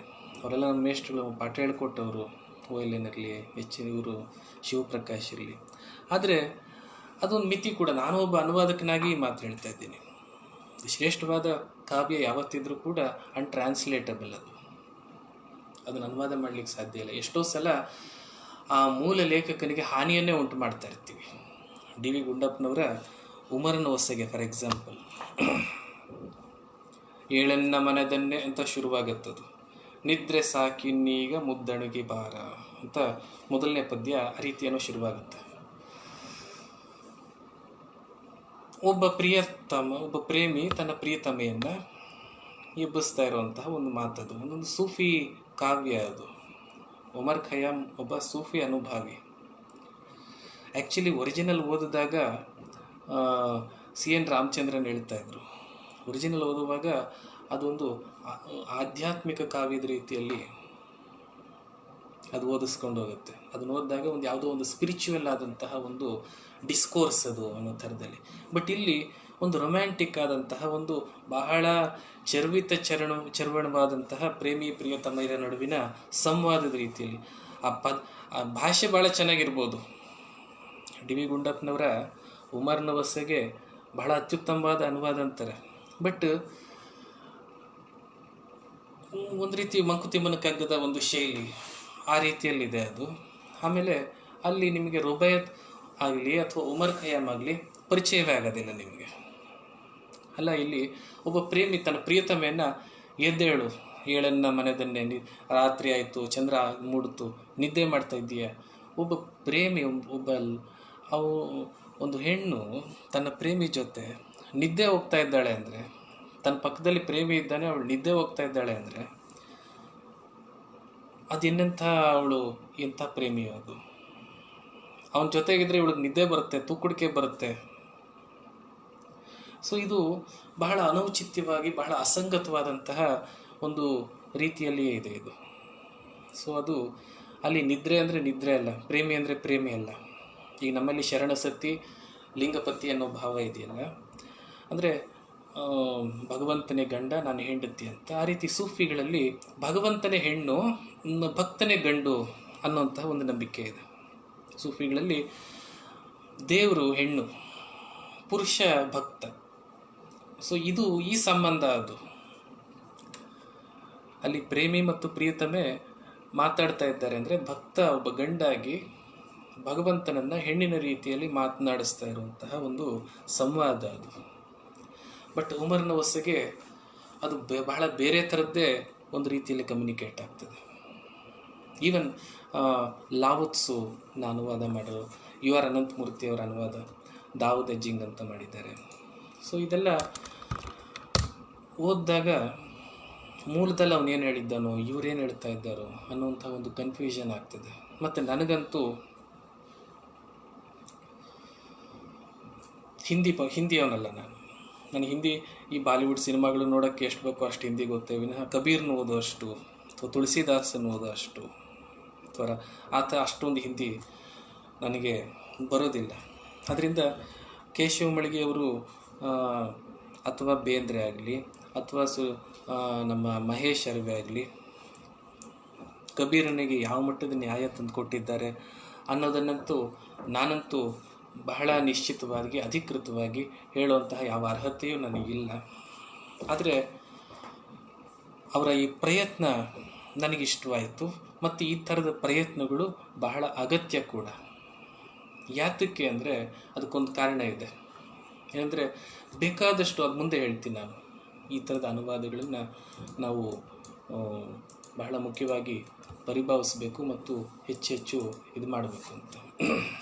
ನಾನು ಮುಖ್ಯವಾಗಿ ಇಲ್ಲಿ ನನಗೆ ಕೊಟ್ಟಿರೋ ಸಮಯಾವಧಿಯಲ್ಲಿ ಒಂದು ಅರ್ಧ ಭಾಗವನ್ನು ಕಬೀರನ್ನ ಕುರಿತು ಕೆಲವು ಮಾತುಗಳನ್ನ ಆಡ್ತೀನಿ. ಇನ್ನೊಂದು ಅರ್ಧ ಭಾಗದಲ್ಲಿ ಇದರಲ್ಲಿರೋ ಕೆಲವು ಮುಖ್ಯವಾದಂಥ ಒಂದೆರಡು ಕವಿತೆಗಳನ್ನು, ನನಗೆ ಮುಖ್ಯ ಅನಿಸಿದಂಥ ಕೆಲವು ಕವಿತೆಗಳನ್ನು ಇದರಲ್ಲಿ ನಾನು ವಿಶ್ಲೇಷಣೆ ಮಾಡ್ತೀನಿ. ಯಾತಕ್ಕೆ ಈ ಈ ಥರದ ಅನುವಾದಗಳು ನಮಗೆ ಬಹಳ ಮುಖ್ಯ. ಅಂದರೆ ನೋಡಿ, ನಮ್ಮಲ್ಲಿ ಬೇಕಾದಷ್ಟು ಅನುಭವ ಸಾಹಿತ್ಯ ಡೈಲ್ಯೂಟ್ ಆಗಿದೆ. ಬಸವಣ್ಣನ ಬೇಕಾದಷ್ಟು ವಚನಗಳಲ್ಲಿ ಬಸವಣ್ಣನ ಅಲ್ಲದೇ ಇರೋ ಸಾಲುಗಳಿದ್ದಾವೆ. ಅಲ್ಲಮನ ಬೇಕಾದಷ್ಟು ವಚನಗಳಲ್ಲಿ ಅಲ್ಲಮನದಲ್ಲದ ಸಾಲುಗಳಿದ್ದಾವೆ. ಅದನ್ನು ಎಲ್ ಬಸವರಾಜು ಕೂಟು ವಚನಗಳು ಅಂತ ಕರೀತಾರೆ. ಯಾವುದೋ ಒಬ್ಬ ವಿಷ್ಣುವಿನ ಭಕ್ತ ಅವನಿಗೆ ಕೆಟ್ಟದ್ದನ್ನು ಬಯಸುವಂತಹ ಒಂದು ವಚನವನ್ನು ಬಸವಣ್ಣ ಬರೀತಾನೆ ಅಂದರೆ ಅದು ಬಸವಣ್ಣಂದಲ್ಲ, ಅದು ಇನ್ಯಾರೋ ಬರೆದು ಬಸವಣ್ಣನ ಹೆಸರಲ್ಲಿ ಸೇರಿಸಿದ್ದಾರೆ ಅನ್ನೋದು ಎಲ್ ಬಸವರಾಜು ಅಂತವರ ಅಭಿಪ್ರಾಯ. ಅದನ್ನು ಹೇಳಲಿಕ್ಕೆ ನಾನು ಆಗಲೇ ಹೇಳಿದ್ನಲ್ಲ, ಒಂದು ಸ್ಪೆಷಲ್ ಸೆನ್ಸಿಬಿಲಿಟಿ, ಒಂದು ವಿಶಿಷ್ಟವಾದಂತಹ ಒಂದು ಸಂವೇದನೆ ಇದ್ದಾಗ ಮಾತ್ರ ಈ ಥರದ ತೀರ್ಮಾನಕ್ಕೆ. ಯಾಕೆಂದರೆ ಇದು ಬಸವಣ್ಣನ ವಚನ, ಇದು ಬಸವಣ್ಣನ ವಚನ ಅಲ್ಲ ಅಂತ ಹೇಳಲಿಕ್ಕೆ ಬರೀ ವಿದ್ವತ್ನಿಂದ ಪ್ರಯೋಜನ ಇಲ್ಲ. ಬರೀ ವಿದ್ವತ್ ಇದ್ಬಿಟ್ಟ ಅಂದರೆ ಆ ರೀತಿ ಹೇಳಲಿಕ್ಕೆ ಬರೋದಿಲ್ಲ, ಆ ರೀತಿ ಡಿಸ್ಟಿಂಗ್ವಿಷ್ ಮಾಡೋಕ್ಕಾಗಲ್ಲ. ಅದಕ್ಕೆ ಒಂದು ವಿಶಿಷ್ಟವಾದಂತಹ ಒಂದು ಸಂವೇದನೆ ಬೇಕಾಗ್ತದೆ. ಬಸವರಾಜದ ಒಂದು ಪುಸ್ತಕ ಇದೆ, ಅಲ್ಲಮ ಮೈ ಮೇಲೆ ಬಂದಾಗ ಅಂತ ಒಂದು ಪುಸ್ತಕ ಇದೆ. ಆ ರೀತಿ ಮೈ ಮೇಲೆ ಹಾಕ್ಕೊಂಡು ಅವನನ್ನೇ ತನ್ನ ಅಂತರಂಗದಲ್ಲಿ ಪರಿಭಾವಿಸಿದಾಗ ಇದು ಬಸವಣ್ಣನ ವಚನ ಅಲ್ಲ ಅಂತ ಹೇಳಲಿಕ್ಕೆ ಸ್ವತಃ ಪ್ರಮಾಣದಿಂದ ಹೇಳಬೇಕಾಗ್ತದೆ. ಬಸವರಾಜು ಹೇಳುವಷ್ಟು ಸ್ವತಃ ಪ್ರಾಮಾಣ್ಯದಿಂದ ಬೇರೆ ಅವರು ಅಷ್ಟು ಧೈರ್ಯವಾಗಿ ಹೇಳಲಿಕ್ಕೆ ಆಗೋದಿಲ್ಲ. ಬಸವರಾಜು ಭಾಳ ಕ್ಲಿಯರಾಗಿ ಹೇಳ್ತಾರೆ, ಇದು ಬಸವಣ್ಣನ ವಚನ ಅಲ್ಲ, ಇದು ಇಂಥ ವಚನ ಬಸವಣ್ಣ ಬರೀಲಿಕ್ಕೆ ಸಾಧ್ಯ ಇಲ್ಲ. ಸೊ ಈ ರೀತಿ ಬರೀ ಬಸವಣ್ಣನಿಗೆ ಮಾತ್ರ ಅಲ್ಲ ಈ ಅಪಚಾರ ಆಗಿರೋದು, ಇದು ಬಹುತೇಕ ಎಲ್ಲ ಅನುಭವಿಗಳು ಆಗಿರುವಂಥ ಒಂದು ಅಪಚಾರ, ಇನ್ಕ್ಲೂಡಿಂಗ್ ಕಬೀರನಿಗೂ ಕೂಡ ಈ ಥರದ ಅಪಚಾರ ಇದೆ. ಬೇಕಾದಷ್ಟು ವಚನಗಳು ಕಬೀರನದ್ದು ಅಲ್ಲದ ಮಾತುಗಳು ಕಬೀರನ ದೋಹೆಗಳಲ್ಲಿ, ಕಬೀರನ ಬೀಜಕಗಳಲ್ಲಿ ಸೇರಿದ್ದಾವೆ. ಫಾರ್ ಎಕ್ಸಾಂಪಲ್, ಒಂದೇ ಒಂದು ವಚನ ಕಬೀರಂದು, ಅದು ಕಬೀರ್ ಕಸೌಟಿ ಅಂತ 1885ನೇ ಇಸ್ವಿಯಲ್ಲಿ ಪ್ರಕಟವಾದಂಥ ಒಂದು ಹಿಂದಿಯ ಒಂದು ಸಣ್ಣ ಪುಸ್ತಕ. ಅದರಲ್ಲೊಂದು ಮಾತು ಬರ್ತದೆ. ಕಬೀರ ಹೇಳ್ತಾನೆ, ಏನು ಹೇಳ್ತಾನಪ್ಪ ಅಂದರೆ, ನಾನು ಹೋದ ಜನ್ಮದಲ್ಲಿ ಬ್ರಾಹ್ಮಣನಾಗಿದ್ದೆ, ರಾಮನಾಮವನ್ನು ಭಜನೆ ಮಾಡಲಿಲ್ಲ, ಆದ್ದರಿಂದ ಈ ಜನ್ಮದಲ್ಲಿ ಜುಲಾ ಅಂದರೆ ನೇಕಾರನಾಗಿ ಮುಸಲ್ಮಾನ್ ಕುಟುಂಬದಲ್ಲಿ ಹುಟ್ಟಿದ್ದೀನಿ. ಇಂಥ ವಚನವನ್ನು ಕಬೀರನಂಥವನು ಖಂಡಿತವಾಗಿಯೂ ಬರೆದಿರಲಾರ. ಹೋದ ಜನ್ಮದಲ್ಲಿ ಇವನು ಬ್ರಾಹ್ಮಣನಾಗಿದ್ದಂತೆ, ಮೇಲ್ಜಾತಿಯಲ್ಲಾಗಿದ್ದಂತೆ, ಮತ್ತು ರಾಮನಾಮವನ್ನು ಭಜನೆ ಮಾಡಲಿಲ್ಲಂತೆ, ಆದ್ದರಿಂದ ಈ ಜನ್ಮದಲ್ಲಿ ಮುಸಲ್ಮಾನನಾಗಿ ಹುಟ್ಟಿದನಂತೆ, ಮತ್ತು ಒಬ್ಬ ನೇಕಾರನಾಗಿ ಹುಟ್ಟಿದನಂತೆ. ಇದು ಒಂದು ಕೂಟು ವಚನ. ಇದು ಈ ಥರದ್ದು ಬೇಕಾದಷ್ಟು ಕೂಟು ವಚನಗಳು ಸೇರಿದ್ದಾವೆ. ನಾನು ಯಾಕೆ ಇದನ್ನ ಹೇಳ್ತಾ ಇದ್ದೀನಿ ಅಂದರೆ, ಈ ಥರದ ಅನುವಾದಗಳಿಂದ ಕೇಶವ ಮಳಿಗೆಯವರು ಮಾಡಿರುವಂಥದ್ದು ಈ ಥರದ ಅನುವಾದಗಳೇನಿದೆ, ಇದು ಇಂಥ ಕೂಟು ವಚನಗಳನ್ನು ಬೇರ್ಪಡಿಸಲಿಕ್ಕೆ ಅಗತ್ಯವಿರುವಂತಹ ಒಂದು ಸಂವೇದನೆಯನ್ನು ನಮಗೆ ದೊರಕಿಸ್ಕೊಡ್ತದೆ. ಯಾವುದು ಅವನು ಬರೆದಿರೋದು, ಯಾವುದು ಅವನು ಬರೆದಿರೋದಲ್ಲ. ಮತ್ತು ಅದು ಸಹಜ. ಯಾವುದೇ ಒಂದು ಜೀವಂತ ಕಾವ್ಯ ಕಾಲಾಂತರದಲ್ಲಿ ರೂಪಾಂತರಗೊಳ್ತಾ ಹೋಗ್ತದೆ. ಅದು ರಾಮಾಯಣ ಇರಬಹುದು, ಮಹಾಭಾರತ ಇರಬಹುದು, ವೇದೋಪನಿಷತ್ ಇರಬಹುದು, ಕುರಾನು, ಬೈಬಲು ಎಲ್ಲವೂ ಕೂಡ ಅಷ್ಟೇ. ಕಾಲಾಂತರದಲ್ಲಿ ಅದರಲ್ಲಿ ಬೇರೆ ಬೇರೆ ಮಾರ್ಪಾಟುಗಳಾಗ್ತಾ ಇರ್ತದೆ, ಬೇರೆ ಬೇರೆ ಹೊಸದು ಸೇರಿಕೊಳ್ತಾ ಇರ್ತದೆ, ಹಳೆಯದು ಹೊರಟೋಗ್ತಾ ಇರ್ತದೆ. ಆದರೆ ಅದನ್ನು ಮಾಡಿರೋ ಹಿಂದಿನ ಉದ್ದೇಶ, ಆಶಯ ಯಾವುದು ಅನ್ನೋದನ್ನು ನಮಗೆ ಬಹಳ ಮುಖ್ಯವಾಗಿ ಗಮನಿಸಬೇಕಾಗ್ತದೆ. ಇದು ಏನಿದೆ, ಹೋದ ಜನ್ಮದಲ್ಲಿ ಬ್ರಾಹ್ಮಣನಾಗಿದ್ದೆ, ಈಗ ನಾನು ಆಗ ರಾಮನಾಮ ಧ್ಯಾನ ಮಾಡಲಿಲ್ಲ, ಆದ್ದರಿಂದ ಈಗ ನೇಕಾರನಾಗಿದ್ದೀನಿ ಅನ್ನೋ ಒಂದು ಬದಲಾವಣೆ ಇದೆಯಲ್ಲ, ಇದರ ಹಿಂದೆ ಒಂದು ಹುನ್ನಾರ ಇದೆ. There is a conspiracy. ಇದು ಸುಮ್ಮನೆ ಹಾಗೆ ಜನಮಾನಸದಲ್ಲಿ, ಜನಪ್ರಜ್ಞೆಯಲ್ಲಿ, ಜನಗಳ ಒಂದು ಅರಿವಿನ ಒಂದು ನಲ್ಲಿ ಆದಂತಹ ಒಂದು ಬದಲಾವಣೆ ಅಥವಾ ಒಂದು ವಿಕಾಸ, ಅದೆಲ್ಲ ಇಲ್ಲಿ ದಾಖಲಾಗಿರೋದು. ಇಲ್ಲಿ ದಾಖಲಾಗಿರೋದು ಒಂದು ಬಹಳ ವ್ಯವಸ್ಥಿತವಾದಂಥ ಒಂದು ಹುನ್ನಾರದ ಭಾಗವಾಗಿ. ಈ ಥರದ ಹುನ್ನಾರ ಅಲ್ಲಮನ ವಿಷಯದಲ್ಲೂ ಬಸವಣ್ಣನ ವಿಷಯದಲ್ಲೂ ನಡೆದಿದೆ. ಅದರಿಂದ ನಮಗೆ ಈ ಥರದ ಒಂದು ಅನುಭವ ಸಾಹಿತ್ಯವನ್ನು ಬಹಳ ವಿಶೇಷವಾದ ರೀತಿಯಲ್ಲಿ ಸಂಕಲಿಸಿಕೊಟ್ಟು ಮಾಡೋದ್ರಿಂದ ಆ ಮೂಲ ವಚನಗಳೇನಿದೆ ಅದನ್ನು ನಾವು ಯಥಾರ್ಥವಾಗಿ ಕಂಡುಕೊಳ್ಳಲಿಕ್ಕೆ ಈ ಥರದ ಒಂದು ಅನುವಾದಗಳಿಂದ ಸಾಧ್ಯ ಆಗ್ತದೆ. ಅದರಾಚೆ ಈ ಥರದ ಅನುವಾದಗಳಿಂದ ಯಾವುದೇ ಒಂದು ಹೆಚ್ಚಿನ ಒಂದು ಪ್ರಯೋಜನ ಇಲ್ಲ. ಮೊದಲನೇದಾಗಿ ಕಬೀರ ಅಶಿಕ್ಷಿತ ವರ್ಗದ ಗುರು, ಅನಕ್ಷರಸ್ಥ ಸಮುದಾಯದ ಗುರು. ಕಬೀರನ ಹತ್ರ ಯಾರು ಹೋಗ್ತಾ ಇದ್ರಪ್ಪ ಅಂದರೆ ಯಾರು ನಿರಕ್ಷರ ಕುಕ್ಷಿಗಳಾಗಿದ್ರು, ಯಾರು ಸೊಕಾಲ್ಡ್ ಎಜುಕೇಟೆಡ್ ಆಗಿರಲಿಲ್ವೋ ಅಂಥವ್ರ ಹತ್ರನೇ ಕಬೀರ ಮಾತನಾಡ್ತಾ ಇದ್ದಿದ್ದು. ಆಮೇಲೆ ಎಷ್ಟೋ ವರ್ಷಗಳಾದಮೇಲೆ ಆಮೇಲೆ ವಿದ್ವಾಂಸರುಗಳು, ಪಂಡಿತರುಗಳು, ಡಾಕ್ಟರೇಟ್ಗಳು ಬಂದು ಅದು ಬರೀ ಕಬೀರನ ವಿಷಯ ಅಲ್ಲ, ಬಹುತೇಕ ಎಲ್ಲ ಮಧ್ಯಕಾಲೀನ ಅನುಭಾವಿಗಳ ವಿಷಯದಲ್ಲೂ ಕೂಡ ಅಷ್ಟೇ. ಅವರು they never bother to address, ಅವರು ವಿದ್ವಾಂಸರನ್ನು ಮಾತನಾಡಿಸೋ ಪ್ರಯತ್ನವನ್ನೂ ಮಾಡಲಿಲ್ಲ, ವಿದ್ವಾಂಸರು ಇವ್ರ ಹತ್ರ ಹೋಗೋ ಪ್ರಯತ್ನ ಕೂಡ ಮಾಡಲಿಲ್ಲ. ಮತ್ತು ವಿದ್ವಾಂಸರಿಗೆ ಇಂಥವು ಬೇಕಾಗೂ ಇರಲ್ಲ. ಶ್ರೀರಾಮಕೃಷ್ಣರದ್ದು ಒಂದು ಕಥೆ ಇದೆ. ಒಂದು ಸಲ ಶ್ರೀರಾಮಕೃಷ್ಣರು ಹೇಳ್ತಾ ಇದ್ರು, ಹದ್ದು ಆಕಾಶದಲ್ಲಿ ಮೋಡಗಳ ಆಚೆ ಹಾರಾಡ್ತಾ ಇರ್ತದೆ. ಬಹಳ ರೊಮ್ಯಾಂಟಿಕ್ ಆದಂತಹ ಒಂದು ಎಕ್ಸ್ಪೀರಿಯನ್ಸ್ ಅಂತ ನಾವು ಅನ್ಕೋತೀವಿ, ಬಹಳ ಎತ್ತರದಲ್ಲಿರ್ತವೆ. ಆದರೆ ಅದರ ದೃಷ್ಟಿ ಎಲ್ಲಿರ್ತದಪ್ಪ ಅಂದರೆ ನೆಲದ ಮೇಲೆ ಬಿದ್ದಿರೋ ಕೊಳೆತ ಮಾಂಸದ ಮೇಲೆ ಅಥವಾ ಯಾವುದೋ ಗಲೀಜಿನ ಮೇಲೆ, ಕೊಳಕಿನ ಮೇಲೆ. ಅದ್ರ ಈ ನೆಲೆ ಎತ್ತರ ಇರಬಹುದು, ಬಟ್ ಅದರ ದೃಷ್ಟಿ ಬಹಳ ಕೆಳಗಡೆ ಇರ್ತದೆ. ಈ ಮಾತನ್ನು ವಿದ್ವಾಂಸರ ಕುರಿತೇ ಶ್ರೀರಾಮಕೃಷ್ಣ ಹೇಳಿರೋದು. ಅವನು ಎಷ್ಟೇ ದೊಡ್ಡವನಾಗಿರ್ಬೋದು, ಬಟ್ ಅವನ ದೃಷ್ಟಿ ಬಹಳ ನೀಚವಾದಂತಹ ದೃಷ್ಟಿಯಾಗಿರ್ತದೆ. ಅದರಿಂದ ಅಂಥವ್ರ ದೃಷ್ಟಿಗೆ ಸಹಜವಾಗಿಯೇ ಕಬೀರ್ನಂಥವರು ಬೀಳೋದಿಲ್ಲ. ಯಾಕೆಂದರೆ ಕಬೀರ ಅವನು ಅವರ ದೃಷ್ಟಿ ಮಟ್ಟದಲ್ಲಿ ಇರೋದಿಲ್ಲ. ಅದು ಕಬೀರ್ನ ವಿಷಯ ಮಾತ್ರ ಅಲ್ಲ, ಅಲ್ಲಮ್ಮನೂ ಅಷ್ಟೇ. Even Jesus Christ, Yesu Krista ಜೆರುಸಲೇಮಲ್ಲಿ ಓಡಾಡುವಾಗ ಎಷ್ಟು ಜನ, ಇವತ್ತು ನಮ್ಮ ಕಾಶಿ ಹೇಗೋ ಹಾಗೆ ಜೆರುಸಲೇಮ್ನಲ್ಲಿ ಪಂಡಿತರು, ರಬಾಯಿಗಳು ಬೇಕಾದಷ್ಟು ಜನ ಇದ್ದರು. ಬಟ್ ಒಬ್ಬರು ಕೂಡ ಜೀಸಸ್ನ ಹತ್ರ ಹೋಗ್ತಾ ಇರಲಿಲ್ಲ. ಯೇಸು ಮಾಮೂಲಿ ಮೀನು ಹಿಡಿಯೋರು, ದೋಣಿ ನಡೆಸೋರು, ವ್ಯವಸಾಯ ಮಾಡೋರು, ನಿರಕ್ಷರ ಕುಕ್ಷಿಗಳ ಜೊತೆಗೆ ಮಾತಾಡಿಕೊಂಡು ಓಡಾಡ್ಕೊಂಡಿದ್ದವನು. ಕಬೀರ ಕೂಡ ಹಾಗೆ. ಅದರಿಂದ ಕಬೀರ ಮೊದಲನೇದಾಗಿ ಅವನು ಒಬ್ಬ ಅಕಾಡೆಮಿಷಿಯನ್ ಅಲ್ಲ.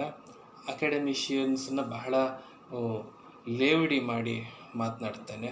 ವೇದಗಳನ್ನು ಓದೋರನ್ನ ಕುರಿತಾಗಲಿ ಅಥವಾ ಕುರಾನ್ನ ಓದೋರನ್ನ ಕುರಿತಾಗಲಿ ಬಹಳ ಹಾಸ್ಯವಾಗಿ, ಬಹಳ ತಮಾಷೆಯಾಗಿ ಮಾತನಾಡ್ತಾನೆ. ಇದು ಕಬೀರನ ಮೊದಲನೆಯ ಒಂದು ಕುರಿತು ನಮಗೆ ತಿಳಿಬೇಕಾದಂಥ ಮೊದಲನೇ ವಿಷಯ. ಅವನು ಒಬ್ಬ common man speaking with common people. ಎರಡನೇದಾಗಿ ನನಗೆ ಕಬೀರನ ಬಗ್ಗೆ ಒಂದು ಸ್ಪಷ್ಟಪಡಿಸ್ಬಿಡ್ತೀನಿ. ಏನಂದರೆ, ನನಗೆ ಅಲ್ಲಮನ ಮೂಲಕನೇ ನಾನು ಕಬೀರನನ್ನು ನೋಡೋದು. ಅದು ನನ್ನ ಮಿತಿ, ಅದರ ಆಚೆ ನೋಡ್ಲಿಕ್ಕೆ ಬರಲ್ಲ ನನಗೆ. ಹಾಗೆ ನೋಡೋದಕ್ಕೆ ಸಾಧ್ಯವೂ ಇಲ್ಲ ನನಗೆ ಅಂದರೆ ಕನ್ನಡಿಗರೆಲ್ರಿಗೂ ಅಷ್ಟೇ. ಅಲ್ಲಮ ಅನ್ನುವಂತಹ ಒಂದು ಪ್ರಿಜಿಟೈಸ್ ಇಟ್ಕೊಂಡು ಕಬೀರನ್ನು ನೋಡಬಾರ್ದು ಅಂತ ಹೇಳ್ಬೋದು, ಬಟ್ ನಮಗದು ಸಾಧ್ಯ ಇಲ್ಲ. ಯಾಕೆಂದರೆ ಎರಡು ಕಾರಣ. ಒಂದು ನನ್ನ ಪ್ರಿಜಿಟೈಸು, ಇನ್ನೊಂದು ಅಲ್ಲಮ ಮತ್ತು ಕಬೀರನ ಮಧ್ಯೆ ಬೇಕಾದಷ್ಟು ಆ ರೀತಿಯ ಕೆಲವು ಸಿಮಿಲಾರಿಟೀಸ್ ಇವೆ. ಅಲ್ಲಮ ಯಾವ ಪರಂಪರೆಗೂ ಸೇರಿದವನಲ್ಲ, ಬಟ್ ಎಲ್ಲ ಪರಂಪರೆಗಳನ್ನು ಕೂಡ ಪರಿಶೀಲಿಸಿದವನು, ಎಲ್ಲ ಪರಂಪರೆಗಳನ್ನು ಕೂಡ ಸುಧಾರಿಸಿದವನು.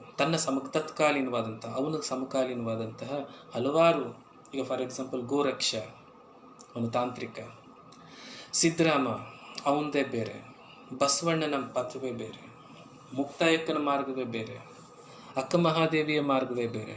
ಮುಕ್ತಾಯಕ್ಕನೂ ಭಕ್ತಳೆ, ಅಕ್ಕನೂ ಭಕ್ತಳೆ, ಬಟ್ ಅವರಿಬ್ಬರ ಭಕ್ತಿಯ ನಡುವೆ ಬೇಕಾದಷ್ಟು ವ್ಯತ್ಯಾಸ ಇದೆ. ಸಿದ್ದರಾಮನೂ ಮಹೇಶ್ವರ ನಿಷ್ಠೆಯವನೇ, ಬಸವಣ್ಣನೂ ಮಹೇಶ್ವರ ನಿಷ್ಠೆಯವನೇ, ಬಟ್ ಅವರಿಬ್ಬರ ನಿಷ್ಠೆಯಲ್ಲಿ ಬೇಕಾದಷ್ಟು ವ್ಯತ್ಯಾಸ ಇದೆ. ಗೋರಕ್ಷ ಮುರಳಿಶಂಕರ ದೇವ, ಪ್ಲೇಯಿಂಗ್ ವಿತ್ ಮಲ್ಟಿಪಲ್ ಸ್ಟ್ರಿಂಗ್ಸ್ ಅಂತ ಇಂಗ್ಲೀಷಲ್ಲಿ ಒಂದು ಮಾತಿದೆ. ಹಲವಾರು ತಂತಿಗಳನ್ನು, ಹಲವಾರು ವಾದ್ಯಗಳನ್ನು ನುಡಿಸಬಲ್ಲವನಾಗಿದ್ದ ಅಲ್ಲಮ. ಅವರೆಲ್ಲರ ಹತ್ರನೂ ಹೋಗ್ತಾನೆ ಅವನು. ಸಿದ್ದರಾಮನಿಗೆ ಏನು ಬೇಕೋ ಅದನ್ನು ಮಾಡ್ತಾನೆ, ಗೋರಕ್ಷನಿಗೆ ಎಲ್ಲಿ ಅಡಚಣೆ ಆಗಿತ್ತೋ ಅದನ್ನು ರಿಪೇರಿ ಮಾಡ್ತಾನೆ, ಅಕ್ಕ ಮಹಾದೇವಿಗೆ ಹಿಡಿದಿದ್ದ, ಮುಕ್ತಾಯಕ್ಕನಿಗೆ ಹಿಡಿದಿದ್ದ ಆ ಒಂದು ಭೂತ ಅಂದರೆ ಭೂತಕಾಲ ಗತಕಾಲ ಅದನ್ನು ಬಿಡಿಸ್ತಾನೆ. ಬಸವಣ್ಣನ ಎಲ್ಲಿ ರಿಪೇರಿ ಮಾಡಬೇಕು ಮಾಡ್ತಾನೆ. ಬಟ್ ಅವನು ಯಾವುದೇ ಪಂಥಕ್ಕೆ ಸೇರಿದವನಲ್ಲ, ಎಲ್ಲ ಪಂಥವನ್ನು ವಿಮರ್ಶೆ ಮಾಡ್ತಾ ಇದ್ದವ. ಕಬೀರ್ ಕೂಡ ಅಷ್ಟೇ. ಕಬೀರ್ ಪಂಥ ಅಂತ ಇದೆ, ಕಬೀರ್ ಪಂಥಿಗಳು ಅಂತಲೇ ಇದೆ. ಅದ್ರ ಬಗ್ಗೆ ಬೇಕಾದಷ್ಟು ಪುಸ್ತಕಗಳು ಸಿಗ್ತವೆ ನಮಗೆ. ಬಟ್ ಕಬೀರು ಅಂಥ ಯಾವ ಪಂಥಕ್ಕೂ ಸೇರಿದವನಲ್ಲ. ಅವನು ಸಮಕಾಲೀನವಾದಂತಹ ಎಲ್ಲ ಪಂಥಗಳನ್ನು ಕೂಡ ಅವನು ಪ್ರಭಾವಿಸಿದವನು. ಪಂಜಾಬ್ನಲ್ಲಿ ಗುರು ನಾನಕ್ಕು ಅವರು ಕಬೀರನ ಸಮಕಾಲೀನರಾಗಿದ್ದರು. 2-3 ಸಲ ಕಬೀರನನ್ನು ಭೇಟಿ ಮಾಡಲಿಕ್ಕೂ ಬರ್ತಾರೆ. ದಾದು ಅಂತ ಒಬ್ಬ ಇದ್ದ, ಅವನದೇ ಒಂದು ಪರಂಪರೆ ಇದೆ, ದಾದು ಪರಂಪರೆ ಅಂತ, ಅಹಮದಾಬಾದ್ನಲ್ಲಿ, ಗುಜರಾತ್ನಲ್ಲಿ. ಆ ದಾದುಗೆ ಕಬೀರು, ಹಾಗೆ ಅವಧ್ನಲ್ಲಿ ಜಗಜೀವನ್ ದಾಸ್ ಅಂತ, ಸಾಧ್ ಸಮುದಾಯ ಅಂತ, ಮಾಳ್ವದಲ್ಲಿ ಬಾಬಾಲಾಲ್ ಅಂತ, ಈ ರೀತಿ ಬೇಕಾದಷ್ಟು ಪರಂಪರೆಗಳು, ಪರ್ಟಿಕ್ಯುಲರ್ಲಿ ಸಿಖ್ ಪರಂಪರೆ. ಅವರ ಗುರು ಗ್ರಂಥದಲ್ಲಿ ಕಬೀರನ ಬೇಕಾದಷ್ಟು ದೋಹೆಗಳನ್ನು ಅವರು ಹಾಕ್ಕೊಂಡಿದ್ದಾರೆ. ಮತ್ತು ಸಿಖ್ಖರ ಆದಿಗುರು ಗುರು ನಾನಕ್ಗೆ ಸಿಖ್ಖರು ಎಷ್ಟು ಗೌರವ ಕೊಡ್ತಾರೋ ಅಷ್ಟೇ ಗೌರವವನ್ನು ಕಬೀರ್ಗೂ ಕೂಡ ಕೊಡ್ತಾರೆ. ಅವರಿಬ್ಬರನ್ನು ಈಕ್ವಲ್, ಸಮಾನವಾದಂತಹ ಒಂದು ನೆಲೆಯಲ್ಲಿಟ್ಟು ನೋಡ್ತಾರೆ. ಮತ್ತು ಈ ಸಿಖ್ ಧರ್ಮ ಇದೆಯಲ್ಲ, ಇದು ಬಹಳ ವಿಚಿತ್ರವಾದಂಥ ಒಂದು ಧರ್ಮ. ಆಗ ಅಬ್ರಾಹಮಿಕ್ ಧರ್ಮಗಳು, ಪರ್ಟಿಕ್ಯುಲರ್ಲಿ ಇಸ್ಲಾಂನ ದಾಳಿಯಿಂದ ಹಿಂದೂ ಧರ್ಮ ಅಥವಾ ಆ ರೀತಿ ಒಂದು ಇದರಲ್ಲಿ ಇದಾಗ್ತಾ ಇದ್ದಾಗ, ಒಂದು ದಾಳಿಗೆ, ಆಕ್ರಮಣಕ್ಕೆ ಒಳಗಾಗ್ತಾ ಇದ್ದಾಗ, ಹಿಂದೂಗಳ ರಕ್ಷಣೆಗಾಗಿ ಅಂತ ಹುಟ್ಟಿದಂತಹ ಒಂದು ಧರ್ಮ ಸಿಖ್ ಧರ್ಮ. ಬಟ್ ತನಗೆ ಗೊತ್ತಿಲ್ಲದ ಹಾಗೆ ಅದು ಅಬ್ರಾಹಮಿಕ್ ರಿಲಿಜಿಯನ್ನಿನ ಬೇಕಾದಷ್ಟು ರಿಚುವಲ್ಸ್ನ, ಬೇಕಾದಷ್ಟು ನಂಬಿಕೆಗಳನ್ನು ತಾನು ಅಳವಡಿಸ್ಕೊಂಡು ರೂಪುಗೊಂಡಂತಹ ಒಂದು ಧರ್ಮ ಅದು. ಫಾರ್ ಎಕ್ಸಾಂಪಲ್ಲು, ನಮ್ಮ ಭಾರತೀಯ ಧರ್ಮಗಳಲ್ಲಿ ಧರ್ಮಗ್ರಂಥ ಅಂತ ಯಾವುದು ಇರಲಿಲ್ಲ. ಬಟ್ ಅವರು ಒಂದು ಧರ್ಮಗ್ರಂಥ ಮಾಡಿಕೊಂಡು, ಗುರು ಗ್ರಂಥ ಸಾಹಿಬ್ ಅಂತ ಮಾಡಿಕೊಂಡ್ರು. ಬಟ್ ಅಗೇನ್ ಅದರೊಳಗಡೆ ಇಂಟರ್ನಲ್ ಆದಂತಹ ಬೇಕಾದಷ್ಟು ವೈವಿಧ್ಯಗಳು. ಅದರಲ್ಲಿ ಒಬ್ಬ ಗುರು ಅಲ್ಲ, 108 ಬಗೆಯ ಗುರುಗಳು. ಸೊ ಹೀಗೆ ಕಬೀರು ಅಲ್ಲಮ ಹೇಗೆ ತನ್ನ ಕಾಲದ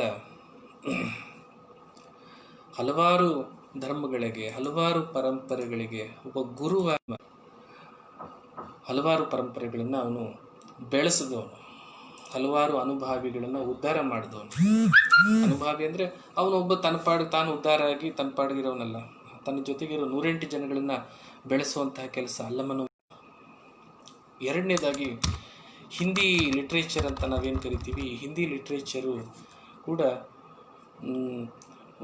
ಇವನಿಗೆ ಬಹಳ ಆಭಾರಿಯಾಗಿದೆ ಅನ್ನುವಂಥ ಮಾತನ್ನು ನನ್ನ ಹಿಂದಿ ಬಲ್ಲಂತಹ ಕೆಲವು ಪ್ರೊಫೆಸರ್ಗಳು, ವಿದ್ವಾಂಸರು ಕೂಡ ಹೇಳ್ತಾರೆ. ಒಂದು ಬಹಳ ವಿಚಿತ್ರ ಅಂದರೆ, ಕಬೀರನ ಬಗ್ಗೆ, ಅವನ ಜೀವನ ಚರಿತ್ರೆ, ಕಬೀರ್ನ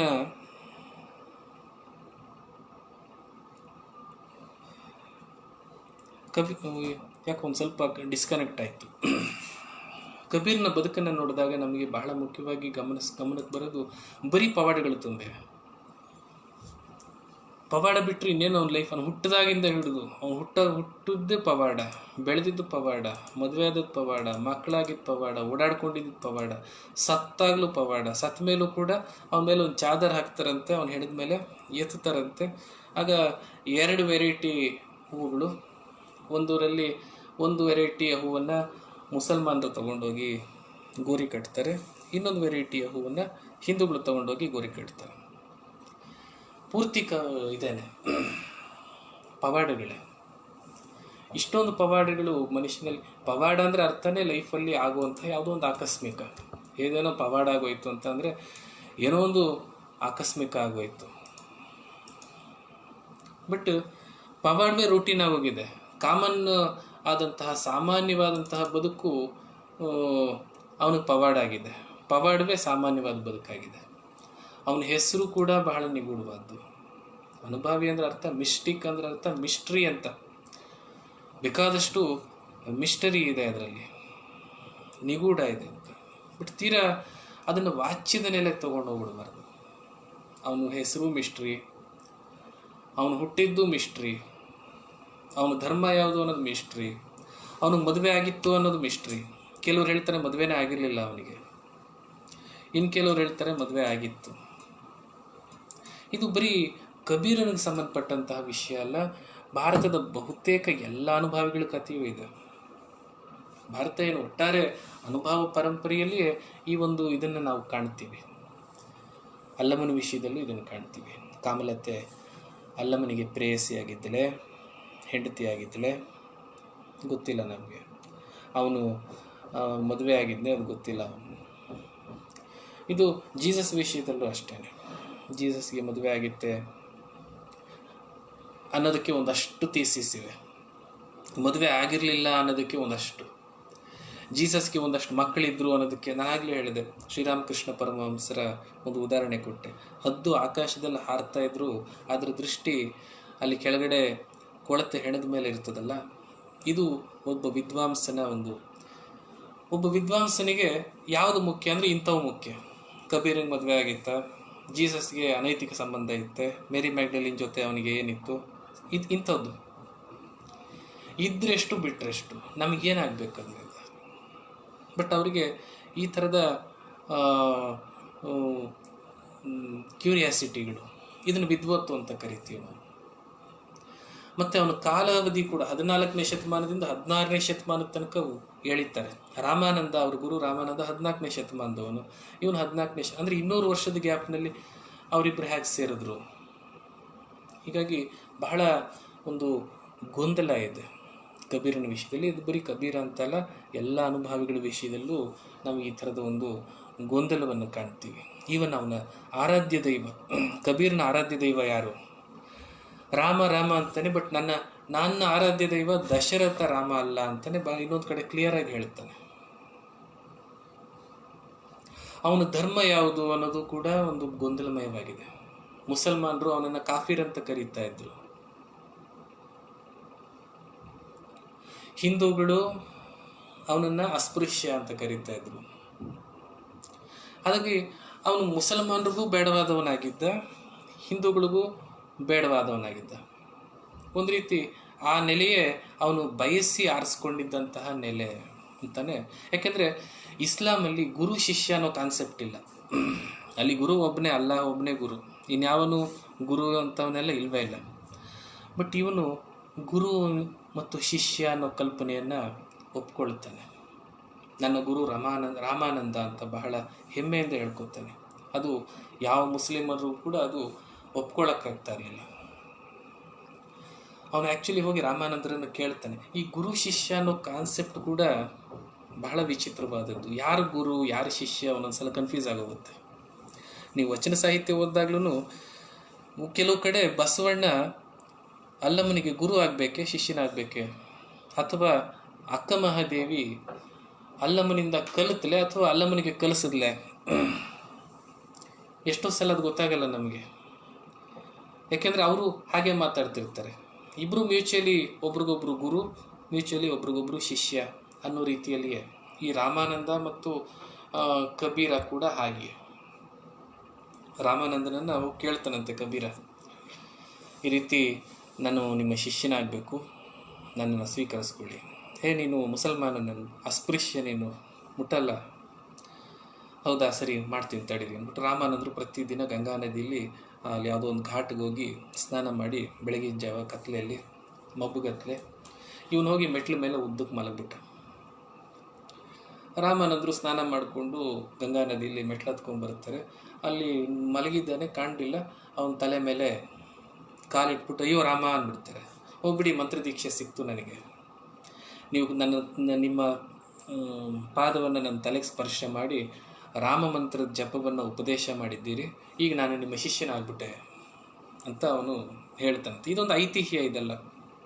ಈಗ ನಮ್ಮಲ್ಲಿ ಕನಕದಾಸ ವ್ಯಾಸರಾಯರ ಹತ್ರ ಹೋಗಿ ಮಂತ್ರೋಪದೇಶ ಮಾಡಿ ಅಂದಾಗ ಕೋಣ ಮಂತ್ರ ಉಪದೇಶ ಮಾಡೋದು, ಅವನು ಕೋಣ ಮಂತ್ರವನ್ನೇ ಜಪ ಮಾಡಿ ಕೋಣನ್ನೇ ಕರೆಸೋದು, ಈ ಥರದ್ದು ಇದೆಲ್ಲ ಸ್ವಲ್ಪ ಆ ರೀತಿ ಸಿಮಿಲರ್ ಆದದ್ದು.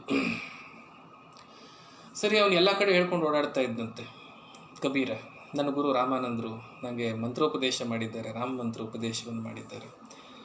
ಎಲ್ಲ ಸವರ್ಣೀಯರಿಗೆ ಗಾಬರಿ ಆಯಿತು. ರಾಮಾನಂದರನ್ನು ಕರೆದು ಹೋಗ್ತಾರೆ, ಅಪ್ರೋಚ್ ಮಾಡ್ತಾರೆ. ಏನು ನೀವು ಹೋಗಿ ಎಲ್ಲ ಬಿಟ್ಟು ಅವನಿಗೆ ಮುಸಲ್ಮಾನನಿಗೆ, ಇಲ್ಲ ನಾನು ಮಾಡಿಲ್ಲ, ಕರೆಸಿ ಅವ್ರನ್ನ. ಆಗ ಕಬೀರ ಬರ್ತಾನೆ, ಏನಯ್ಯ ನಾನು ನಿನಗೆ ಯಾವಾಗ ಉಪದೇಶ ಮಾಡಿದೆ ಅಂತಾಗ ಕಬೀರ ತನ್ನ ಗುರುಗೆ ಹೇಳ್ತಾನಂತೆ, ಗುರುವಾದವನು ಒಂದು ಮಾರ್ಗದಲ್ಲಿ ಉಪದೇಶ ಮಾಡಲ್ಲ, ಒಂದು ಮಾರ್ಗದಲ್ಲಿ ಅನುಗ್ರಹ ಮಾಡಲ್ಲ, ಹಲವಾರು ಮಾರ್ಗಗಳಲ್ಲಿ ಅನುಗ್ರಹ ಮಾಡ್ತಾನೆ. ನೀವು ಈ ಒಂದು ಮಾರ್ಗದಲ್ಲಿ ಮಾಡಿದ್ದೀರಿ ಅಂದಾಗ ರಾಮಾನಂದನಿಗೆ ಒಂದು ಎನ್ಲೈಟನ್ಮೆಂಟ್ ಆಯ್ತಂತೆ.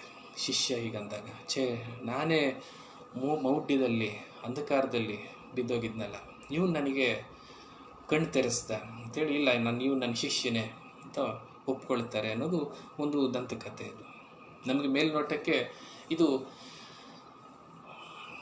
ಪುಸ್ತಕಗಳ ಓದೋದಲ್ಲಿ ರಾಮಾನಂದ ಗುರು, ಕಬೀರ ಶಿಷ್ಯ ಅನ್ನೋ ರೀತಿ ಕಾಣಿಸ್ತದೆ. ಬಟ್ ಒಳ ಹೊಕ್ಕು ನೋಡಿದಾಗ ಕಬೀರನೇ ಎಲ್ಲೋ ಗುರು, ರಾಮಾನಂದ್ರೆ ಎಲ್ಲೋ ಶಿಷ್ಯ ಅನ್ನೋ ರೀತಿಯಲ್ಲೂ ಕೂಡ ನಮಗೆ ಅನ್ನಿಸ್ತದೆ. ಶ್ರೀರಾಮಕೃಷ್ಣರ ಬದುಕಿನಲ್ಲೂ ಇಂಥದ್ದೇ. ಭೈರವಿ ಬ್ರಾಹ್ಮಣಿ ಫಾರ್ ಎಕ್ಸಾಂಪಲ್, ಶ್ರೀರಾಮಕೃಷ್ಣರ ಬದುಕಲ್ಲಿ ಅವ್ರಿಗೆ ತಂತ್ರ ಸಾಧನೆ ಮಾಡಬೇಕು ಅನ್ನಿಸ್ತದೆ. ಆಗ ಭೈರವಿ ಬ್ರಾಹ್ಮಣಿ ಅಂತ ಒಬ್ಬಳು ಯುವತಿ ಬರ್ತಾಳೆ, ಒಬ್ಬ ಯೋಗಿಣಿ. ಅವಳು ವಿಷ್ಣುವಿನ ಆರಾಧಿಕೆಯವಳು. ಅವಳು ಬಂದು ನಾನು ನಿನಗೆ ತಂತ್ರ ಹೇಳ್ಕೊಡ್ತೀನಿ ಹೇಳಿ ಕೊನೆಗೆ ಗುರುವಾಗಿ ಬಂದವಳು ಅವಳೇ ಶಿಷ್ಯಳಾಗಿ ಶ್ರೀರಾಮಕೃಷ್ಣರ ಕಾಲಿಗೆ ನಮಸ್ಕಾರ ಮಾಡಿ ಹೊರಟೋಗ್ತಾಳೆ. ಸೊ ಇದು ಈ ಗುರು ಶಿಷ್ಯ ಸಂಬಂಧ ಇದೆಯಲ್ಲ, ಇದು ಗುರುವೇ ಶಿಷ್ಯನಾದ ತನ್ನ ವಿನೋದಕ್ಕೆ, ಶಿಷ್ಯನೇ ಗುರುವಾದ ತನ್ನ ವಿನೋದಕ್ಕೆ ಅಂತ ಅಲ್ಲಮ ಕೂಡ ಇಂಥ ಒಂದು ಮಾತು ಹೇಳ್ತಾರೆ. ಹಾಗಾಗಿ ನಮ್ಮ ಭಕ್ತಿ ಪರಂಪರೆಯಲ್ಲಿ ಈ ಗುರು ಶಿಷ್ಯ ಸಂಬಂಧ ಇದೆಯಲ್ಲ, ಇದು ನಮಗೆ ನಾನಾಗಲೇ ಹೇಳಿದ್ನಲ್ಲ, ಈ ಜನರಲ್ ನಾಲೆಡ್ಜ್, ಸಾಮಾನ್ಯ ಜ್ಞಾನ ಅಂತ ನಾವೇನು ಅಂದ್ಕೊಂಡಿದ್ದೀವಿ, ಆ ಸಾಮಾನ್ಯ ಜ್ಞಾನದ ನಿಟ್ಟಿನಲ್ಲಿ ನೋಡಿದಾಗ ನಮಗೆ ಅದು ದಕ್ಕುವಂಥದ್ದಲ್ಲ. ಅದಕ್ಕೆ ಸ್ಪೆಷಲ್ ಆದಂತಹ ಕಾಮನ್ ಸೆನ್ಸ್ ಅಲ್ಲ, ಸ್ಪೆಷಲ್ ಸೆನ್ಸ್ ಬೇಕಾಗ್ತದೆ. ಆಮೇಲೆ ಕಬೀರನಿಗೆ ಮಕ್ಕಳಿದ್ರು. ಕಮಾಲ್ ಅಂತ ಒಬ್ಬ ಮಗ ಇದ್ದ, ಕಮಾಲಿ ಅಂತ ಒಬ್ಬ ಮಗಳಿದ್ಲು ಅನ್ನುವಂಥ ಒಂದು ನಂಬಿಕೆ ಕೂಡ ಇದೆ. ಅಗೇನ್ ಅಲ್ಲೂ ಕೂಡ ಅಷ್ಟೇ, ಅವರು ಅವನ ಔರಸ ಪುತ್ರರಲ್ಲ, ಅವನ ಮಾನಸ ಪುತ್ರರು. ಶೇಖ್ ತಕ್ಕಿ ಅಂತ ಒಬ್ಬ ಬರ್ತಾನೆ. ಈ ಶೇಖ್ ತಕ್ಕಿ ಅನ್ನೋನು ಕೂಡ ಅಷ್ಟೇ, ಅವನು ಸಿಕಂದರ್ ಲೂದಿ ಅಂತ ದೆಹಲಿಯಲ್ಲಿ ರಾಜನಾಗಿದ್ದ. ಅವನ ಕಾಲದಲ್ಲಿ ಸಿಕಂದರ್ ಲೂದಿ ಅನ್ನೋ ಒಬ್ಬ ಐತಿಹಾಸಿಕ ವ್ಯಕ್ತಿ. ಅವನ ಕಾಲಘಟ್ಟದಲ್ಲಿ ಕಬೀರು ಇದ್ದದ್ದು. ಐತಿಹಾಸಿಕವಾಗಿ ಅವನ ಕಾಲಘಟ್ಟದಲ್ಲಿ ಈ ಸಿಕಂದರ್ ಲೂದಿಯ ಆಶ್ರಮದ ಆಸ್ಥಾನದಲ್ಲಿ ಶೇಖ್ ತಕ್ಕಿ ಅನ್ನೋನು ಒಬ್ಬ ಆಸ್ಥಾನ ವಿದ್ವಾಂಸನಾಗಿದ್ದ. ಈತ ಕಬೀರನಿಗೆ ಸ್ನೇಹಿತನಾಗಿದ್ದ ಅಂತನೂ ಕೆಲವು ನಂಬಿಕೆಗಳಿವೆ ಕೆಲವು ಪುಸ್ತಕಗಳಲ್ಲಿ. ಇನ್ನು ಕೆಲವು ಪುಸ್ತಕಗಳಲ್ಲಿ ಕಬೀರನ ಸ್ನೇಹಿತ ಅಲ್ಲ, ಕಬೀರನಿಗೆ ಶತ್ರುವಾಗಿದ್ದ. ಯಾಕೆಂದರೆ ಕಬೀರನಿಗೆ ಬೇಕಾದಷ್ಟು ಪವಾಡಗಳನ್ನು ನಾನಾಗಲೇ ಹೇಳಿದೆ ಆರೋಪಿಸಿದ್ರು. ಒಂದ್ಸಲ ಶೇಖ್ ತಕ್ಕಿ ಕೇಳ್ತಾನಂತೆ, ಅಲ್ಲಿ ನದಿಯಲ್ಲಿ ಒಂದು ಹೆಣ ಹೋಗ್ತಾ ಇದೆ, ಅದನ್ನು ಜೀವಂತಗೊಳಿಸು. ಇವನು ಅದನ್ನ ಜೀವಂತಗೊಳಿಸ್ತಾನೆ. ಈ ರೀತಿ ಬೇಕಾದಷ್ಟು ಪವಾಡಗಳನ್ನು ಮಾಡಿ ತೋರಿಸಿದ್ದ. ಒಂದು ಬಹಳ ವಿಚಿತ್ರವಾದ್ದು ಪವಾಡ. ಈ ಪವಾಡಗಳು ಕೂಡ ನಾನು ಆ ರೀತಿಯಲ್ಲಿ ಜನರಲ್ ಆಗಿ ಇವೆಲ್ಲ ಮೌಢ್ಯ ಅಂತಲೂ ಅನ್ನಲ್ಲ. ಯಾಕೆಂದರೆ ಯಾವುದೋ ಕೆಲವು ಮೆಸೇಜಸ್ನ, ಕೆಲವು ಇನ್ಸೈಟ್ಸನ್ನು, ಕೆಲವು ಒಳನೋಟಗಳನ್ನು ನೇರವಾಗಿ ವಾಚ್ಯವಾಗಿ ಹೇಳಲಿಕ್ಕಾಗದೇ ಇದ್ದರೆ ಅದನ್ನು ಪವಾಡದ ಕಥೆಯ ಮೂಲಕ ಸೃಷ್ಟಿ ಮಾಡಿ ಹೇಳುವಂತಹ ಒಂದು ಪ್ರಯತ್ನ ಕೂಡ ಹಿಂದಿನವರು ಮಾಡಿದ್ರು. ಹಾಗಾಗಿ ಪವಾಡಗಳನ್ನು ಸಾರಾಸಗಟ್ಟಾಗಿ ಈ ವಿಚಾರವಾದಿಗಳು ಥರ ಸಾರಾಸಗಟ್ಟಾಗಿ ನಿರಾಕರಿಸೋದು ಅಥವಾ ಪ್ರಶ್ನಾತೀತವಾಗಿ ಒಪ್ಕೊಳ್ಳೋದು ಎರಡೂ ಕೂಡ ನಮಗೆ ಅಂತಹ ಪ್ರಯೋಜನಕಾರಿ ಅಲ್ಲ, ಅಂತಹ ಸಾರ್ಥಕವಾದಂತಹ ಒಂದು ತೀರ್ಮಾನ ಆಗೋದಿಲ್ಲ ಅದು. ಯಾಕೆಂದರೆ ಒಂದು ಸಲ ತಕ್ಕಿಯವ್ರ ಮನೆಯಲ್ಲಿ ಅವ್ರ ಮಗಳೇ ಸತ್ತೋಗ್ಬಿಡ್ತಾಳೆ. ಆಗ ಇವನು ಓಡಿ ಬಂದು ತಕ್ಕಿ ಇವ್ರ ಹತ್ರ ಕೇಳ್ತಾನೆ, ಕಬೀರ್ ಹತ್ರ, ನನ್ನ ಮಗಳು ಸತ್ತೋಗಿದ್ದಾಳೆ, ಬಾ ಬದುಕಿಸು. ಅವತ್ತು ನದಿಯಲ್ಲಿ ಯಾವುದೋ ಹೆಣ ತಿಳ್ಕೊಂಡು ಹೋಗ್ತಾ ಇತ್ತು, ಅದನ್ನು ಬದುಕಿಸಿದ್ದೆ, ನನ್ನ ಮಗಳನ್ನು ಬದುಕಿಸಿದ. ಆಗ ಇವನು ತಕ್ಕಿ ಮಗಳೇ ಎದ್ದೇಳು ಅಂತಾನೆ. ಅವಳು ಎದ್ದೇಳಲ್ಲಂತೆ. ಕಬೀರನ ಮಗಳೇ ಎದ್ದೇಳು ಅಂದ ತಕ್ಷಣ ಅವಳು ಎದ್ಬಿಡ್ತಾಳಂತೆ. ನೋಡಿ, ಅವಳು ತಕ್ಕಿ ಮಗಳೇ ಅಂದಾಗ ಕಬೀರನಿಗೂ ಕೂಡ ಪವಾಡ ಮಾಡೋಕ್ಕಾಗಲ್ಲ. ನೀನು ತಕ್ಕಿ ಮಗಳಲ್ಲ, ನೀನು ಕಬೀರನ ಮಗಳು ಅಂದಾಗ ಅವಳಿಗೆ ಎಚ್ಚರ ಆಗ್ತದೆ. ಅಂದರೆ ಕಬೀರ ಮೃಣ್ಮಯವಾದ ಶರೀರ ಅಲ್ಲ.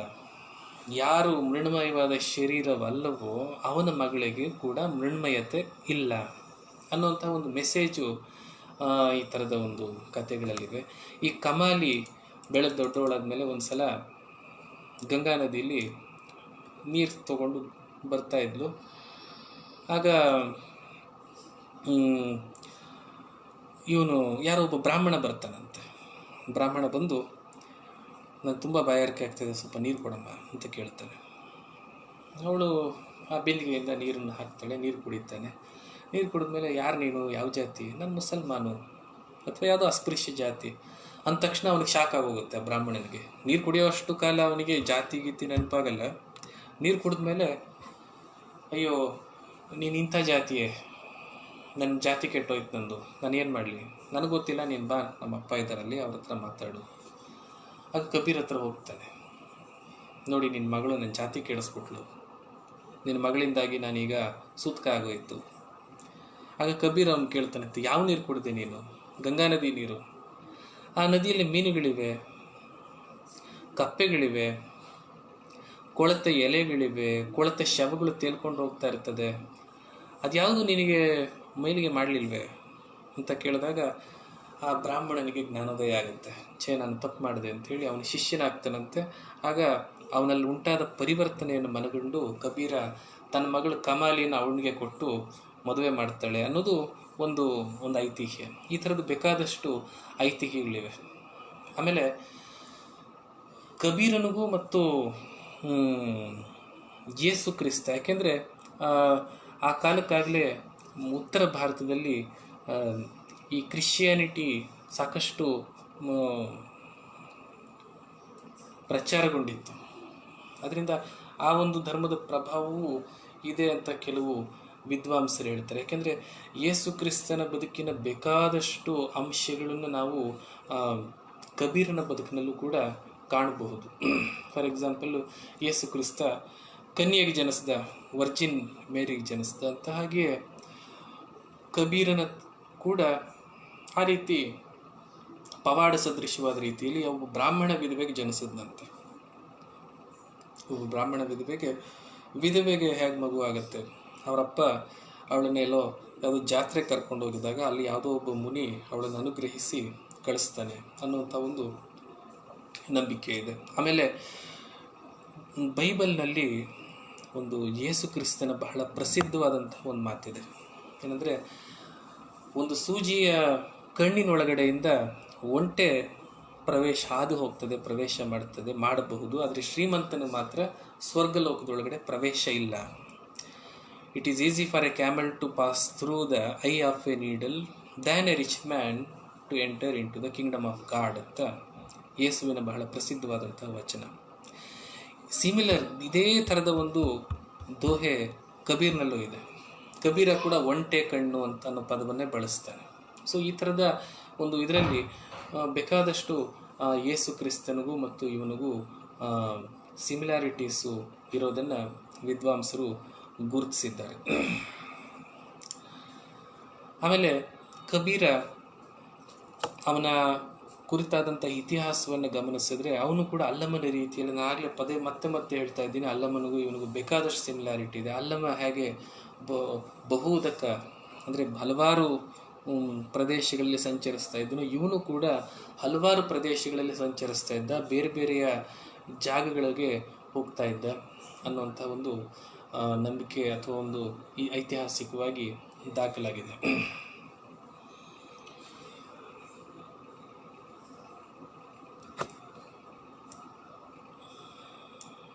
ಮತ್ತು ಯೇಸು ಕ್ರಿಸ್ತನ ಕೊನೆಗೆ ಅವನು ಸಾಯುವ ಕಾಲಕ್ಕೆ ಹೇಗೆ ರಾಜನ ಸಮ್ಮುಖದಲ್ಲಿ ಅವನಿಗೆ ಒಂದು ವಿಚಾರಣೆ ನಡೀತದೆ, ಪಾಂತಿಯಸ್ ಪಿಲಾತನ ಸಮ್ಮುಖದಲ್ಲಿ, ಹಾಗೆಯೇ ಕಬೀರನಿಗೂ ಕೂಡ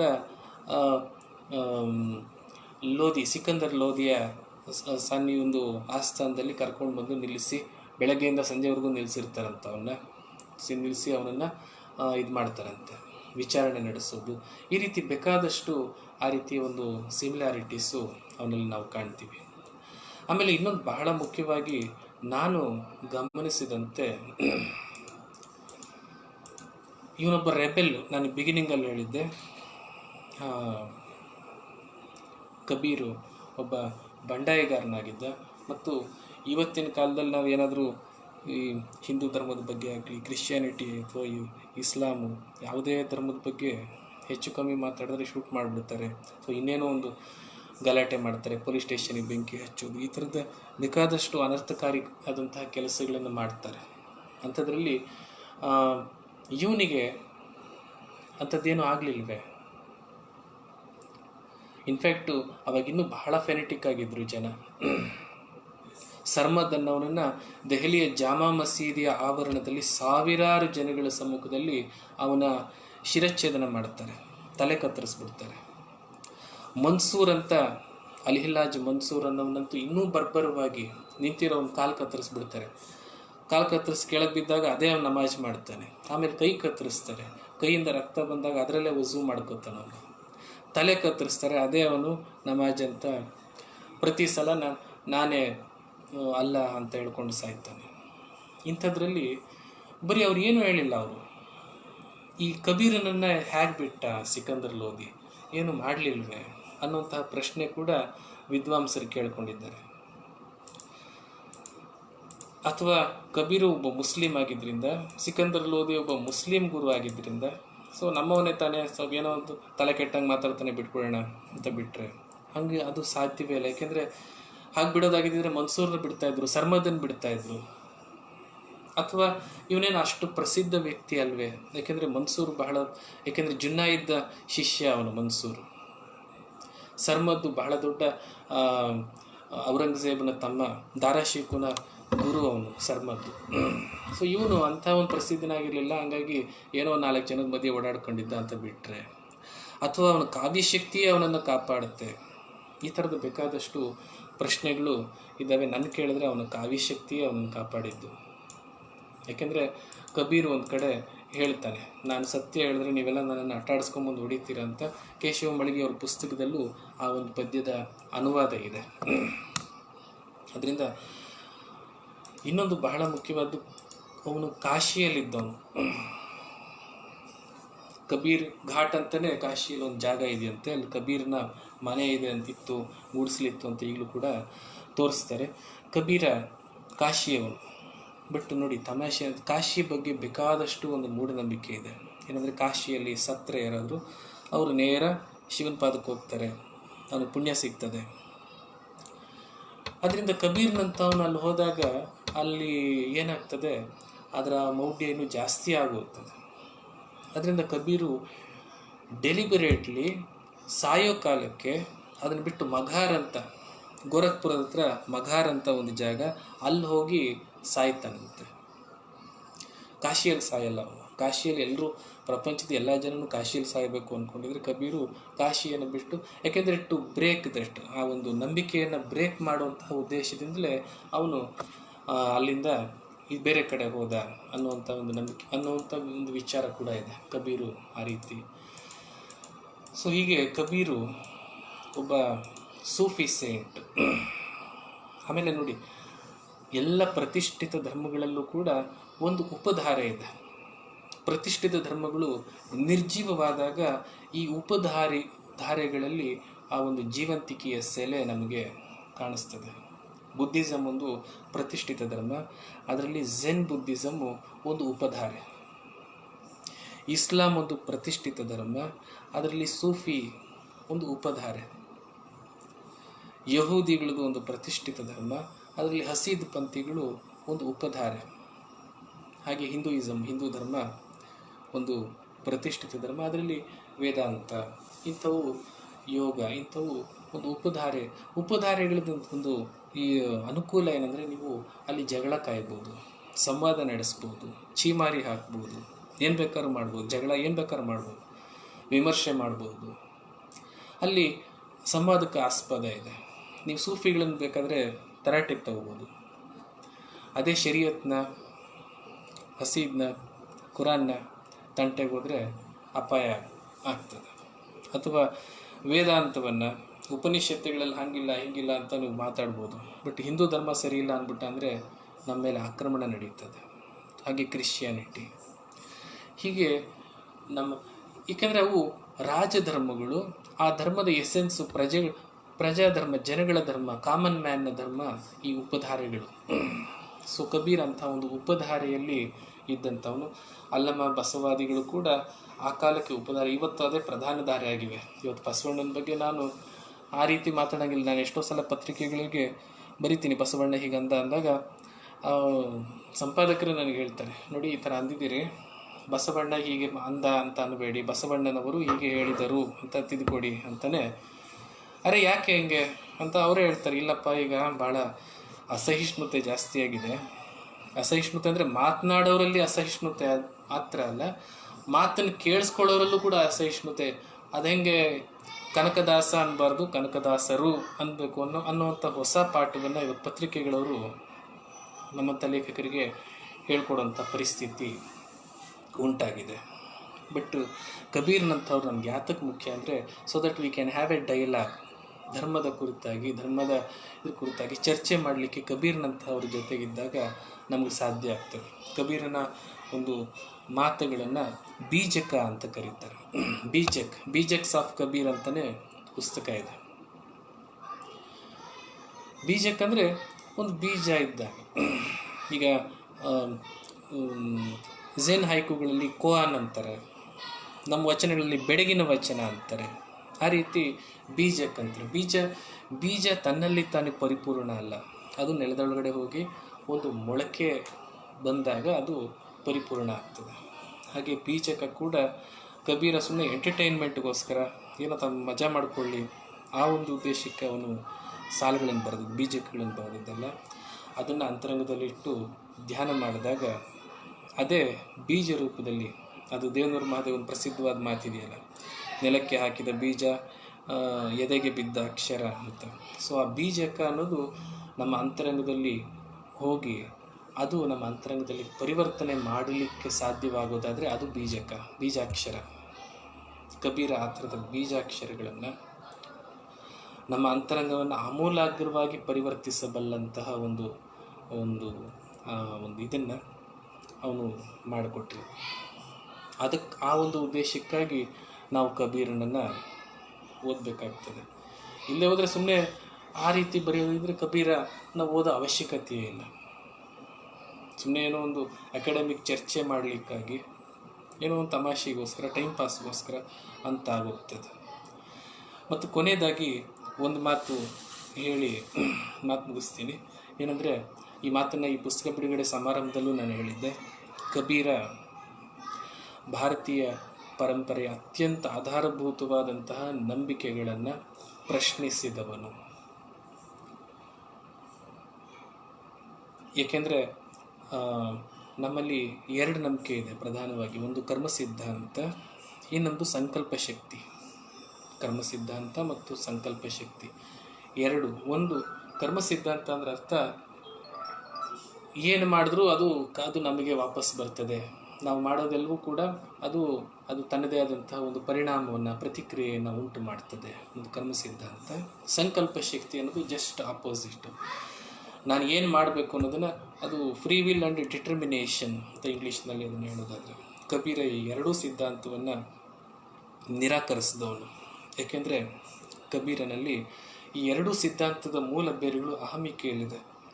ದ ಆಮ್ನೆಸ್, ದ ಈಗೋ, ನಾನು ಅನ್ನೋ ಭಾವದಲ್ಲಿಯೇ ಈ ವಿಧಿವಾದವೂ ಇರೋದು. ನಾನು ಅನ್ನುವಂಥ ಭಾವದಲ್ಲಿಯೇ ಈ ಸಂಕಲ್ಪ, ಒಂದು ಡಿಟರ್ಮಿನೇಷನ್ ಆ್ಯಂಡ್ ಫ್ರೀ ವಿಲ್, ಇವೆರಡೂ ಕೂಡ ಅಹಂಕಾರ ಮೂಲವಾದದ್ದು. ಕಬೀರ ಅಹಂಕಾರವನ್ನೇ ನಿರಾಕರಿಸುವಂತಹ, ಅಹಂಕಾರ ಒಂದು ಅನುಭವಿ, ಅಹಂಕಾರವನ್ನು ನಿರಸನ ಮಾಡುವ ದಾರಿಗಳನ್ನು ತೋರಿಸಿದಂಥ ಅನುಭವಿ. ಆದ್ದರಿಂದ ಅವನಲ್ಲಿ ಅಹಂಕಾರ ಅನ್ನೋದೇ ಹುಸಿ. ಅಹಂಕಾರವೇ ಹುಸಿ ಆದಮೇಲೆ ಈ ಎರಡೂ ಸಿದ್ಧಾಂತಗಳು, ಸೊ ಕಬೀರನಲ್ಲಿ, ಅಲ್ಲಮನಲ್ಲಿ ಭಾರತೀಯ ಒಂದು ಸನಾತನ ನಂಬಿಕೆಗಳೇನಿದೆ ಅದೆಲ್ಲವೂ ಭಗ್ನಗೊಳ್ಳುತ್ತದೆ. ಅದು ಜನಪದ ನಂಬಿಕೆ ಇರಬಹುದು ಅಥವಾ ಪ್ರತಿಷ್ಠಿತವಾದಂಥ ವೈದಿಕ ನಂಬಿಕೆ ಇರಬಹುದು. ಬಸವಣ್ಣ ಹೇಳ್ತಾನೆ, ಮಡಕೆ ದೈವ, ಮೊರ ದೈವ, ಬೀದಿಯ ಕಲ್ಲು ದೈವ, ಹಣಿಗೆ. ಅಂದರೆ ಅವನು ವೇದೋಪನಿಷತ್ತುಗಳನ್ನು ನಿರಾಕರಿಸ್ತಾನೆ, ಜನಪದರನ್ನು ನಿರಾಕರಿಸ್ತಾನೆ. ಎರಡೂ ಕೂಡ ವೇದೋಪನಿಷತ್ತು ಸತ್ಯ ಅಲ್ಲ. ಜನಪದವು ವೇದೋಪನಿಷತ್ತು ಕಾಣದೇ ಇರೋ ಬೇರೆ ಸತ್ಯವನ್ನು ಕಾಣಬಹುದು, ಬಟ್ ಜನಪದವೂ ಪರಮ ಸತ್ಯವಲ್ಲ. ಅವೆರಡನ್ನು ಮೀರಿದ್ದು ಬೇರೆ ಒಂದು ಸತ್ಯ ಇದೆ, ಅದು ಕೂಡಲ ಸಂಗಮ ದೇವನ ಒಬ್ಬನೇ. ಅದು ಕಬೀರ ಕೂಡ ಅದನ್ನು ಹೇಳೋದು, ಬಸವಣ್ಣ ಕೂಡ ಅದು ಹೇಳೋದು. ನೋಡೋಣ ಮುಂದಿನ ಸೆಷನ್ನೇನಾದರೂ ಅವಕಾಶ ಆಗೋದಾದರೆ ನನಗೆ ಕೊಟ್ಟಿರೋ ಸಮಯಾವಧಿ ಮುಗಿದಿದೆ. ಮುಂದಿನ ಸೆಷನ್ನಲ್ಲಿ ಇದರಲ್ಲಿ ಕೆಲವು ಪದ್ಯಗಳನ್ನು ಓದಬೇಕು ಅಂತ ಅಂದ್ಕೊಂಡಿದ್ದೆ. ಮುಂದಿನ ಸೆಷನ್ನಲ್ಲಾದರೂ ನೋಡೋಣ. ನಮಸ್ಕಾರ.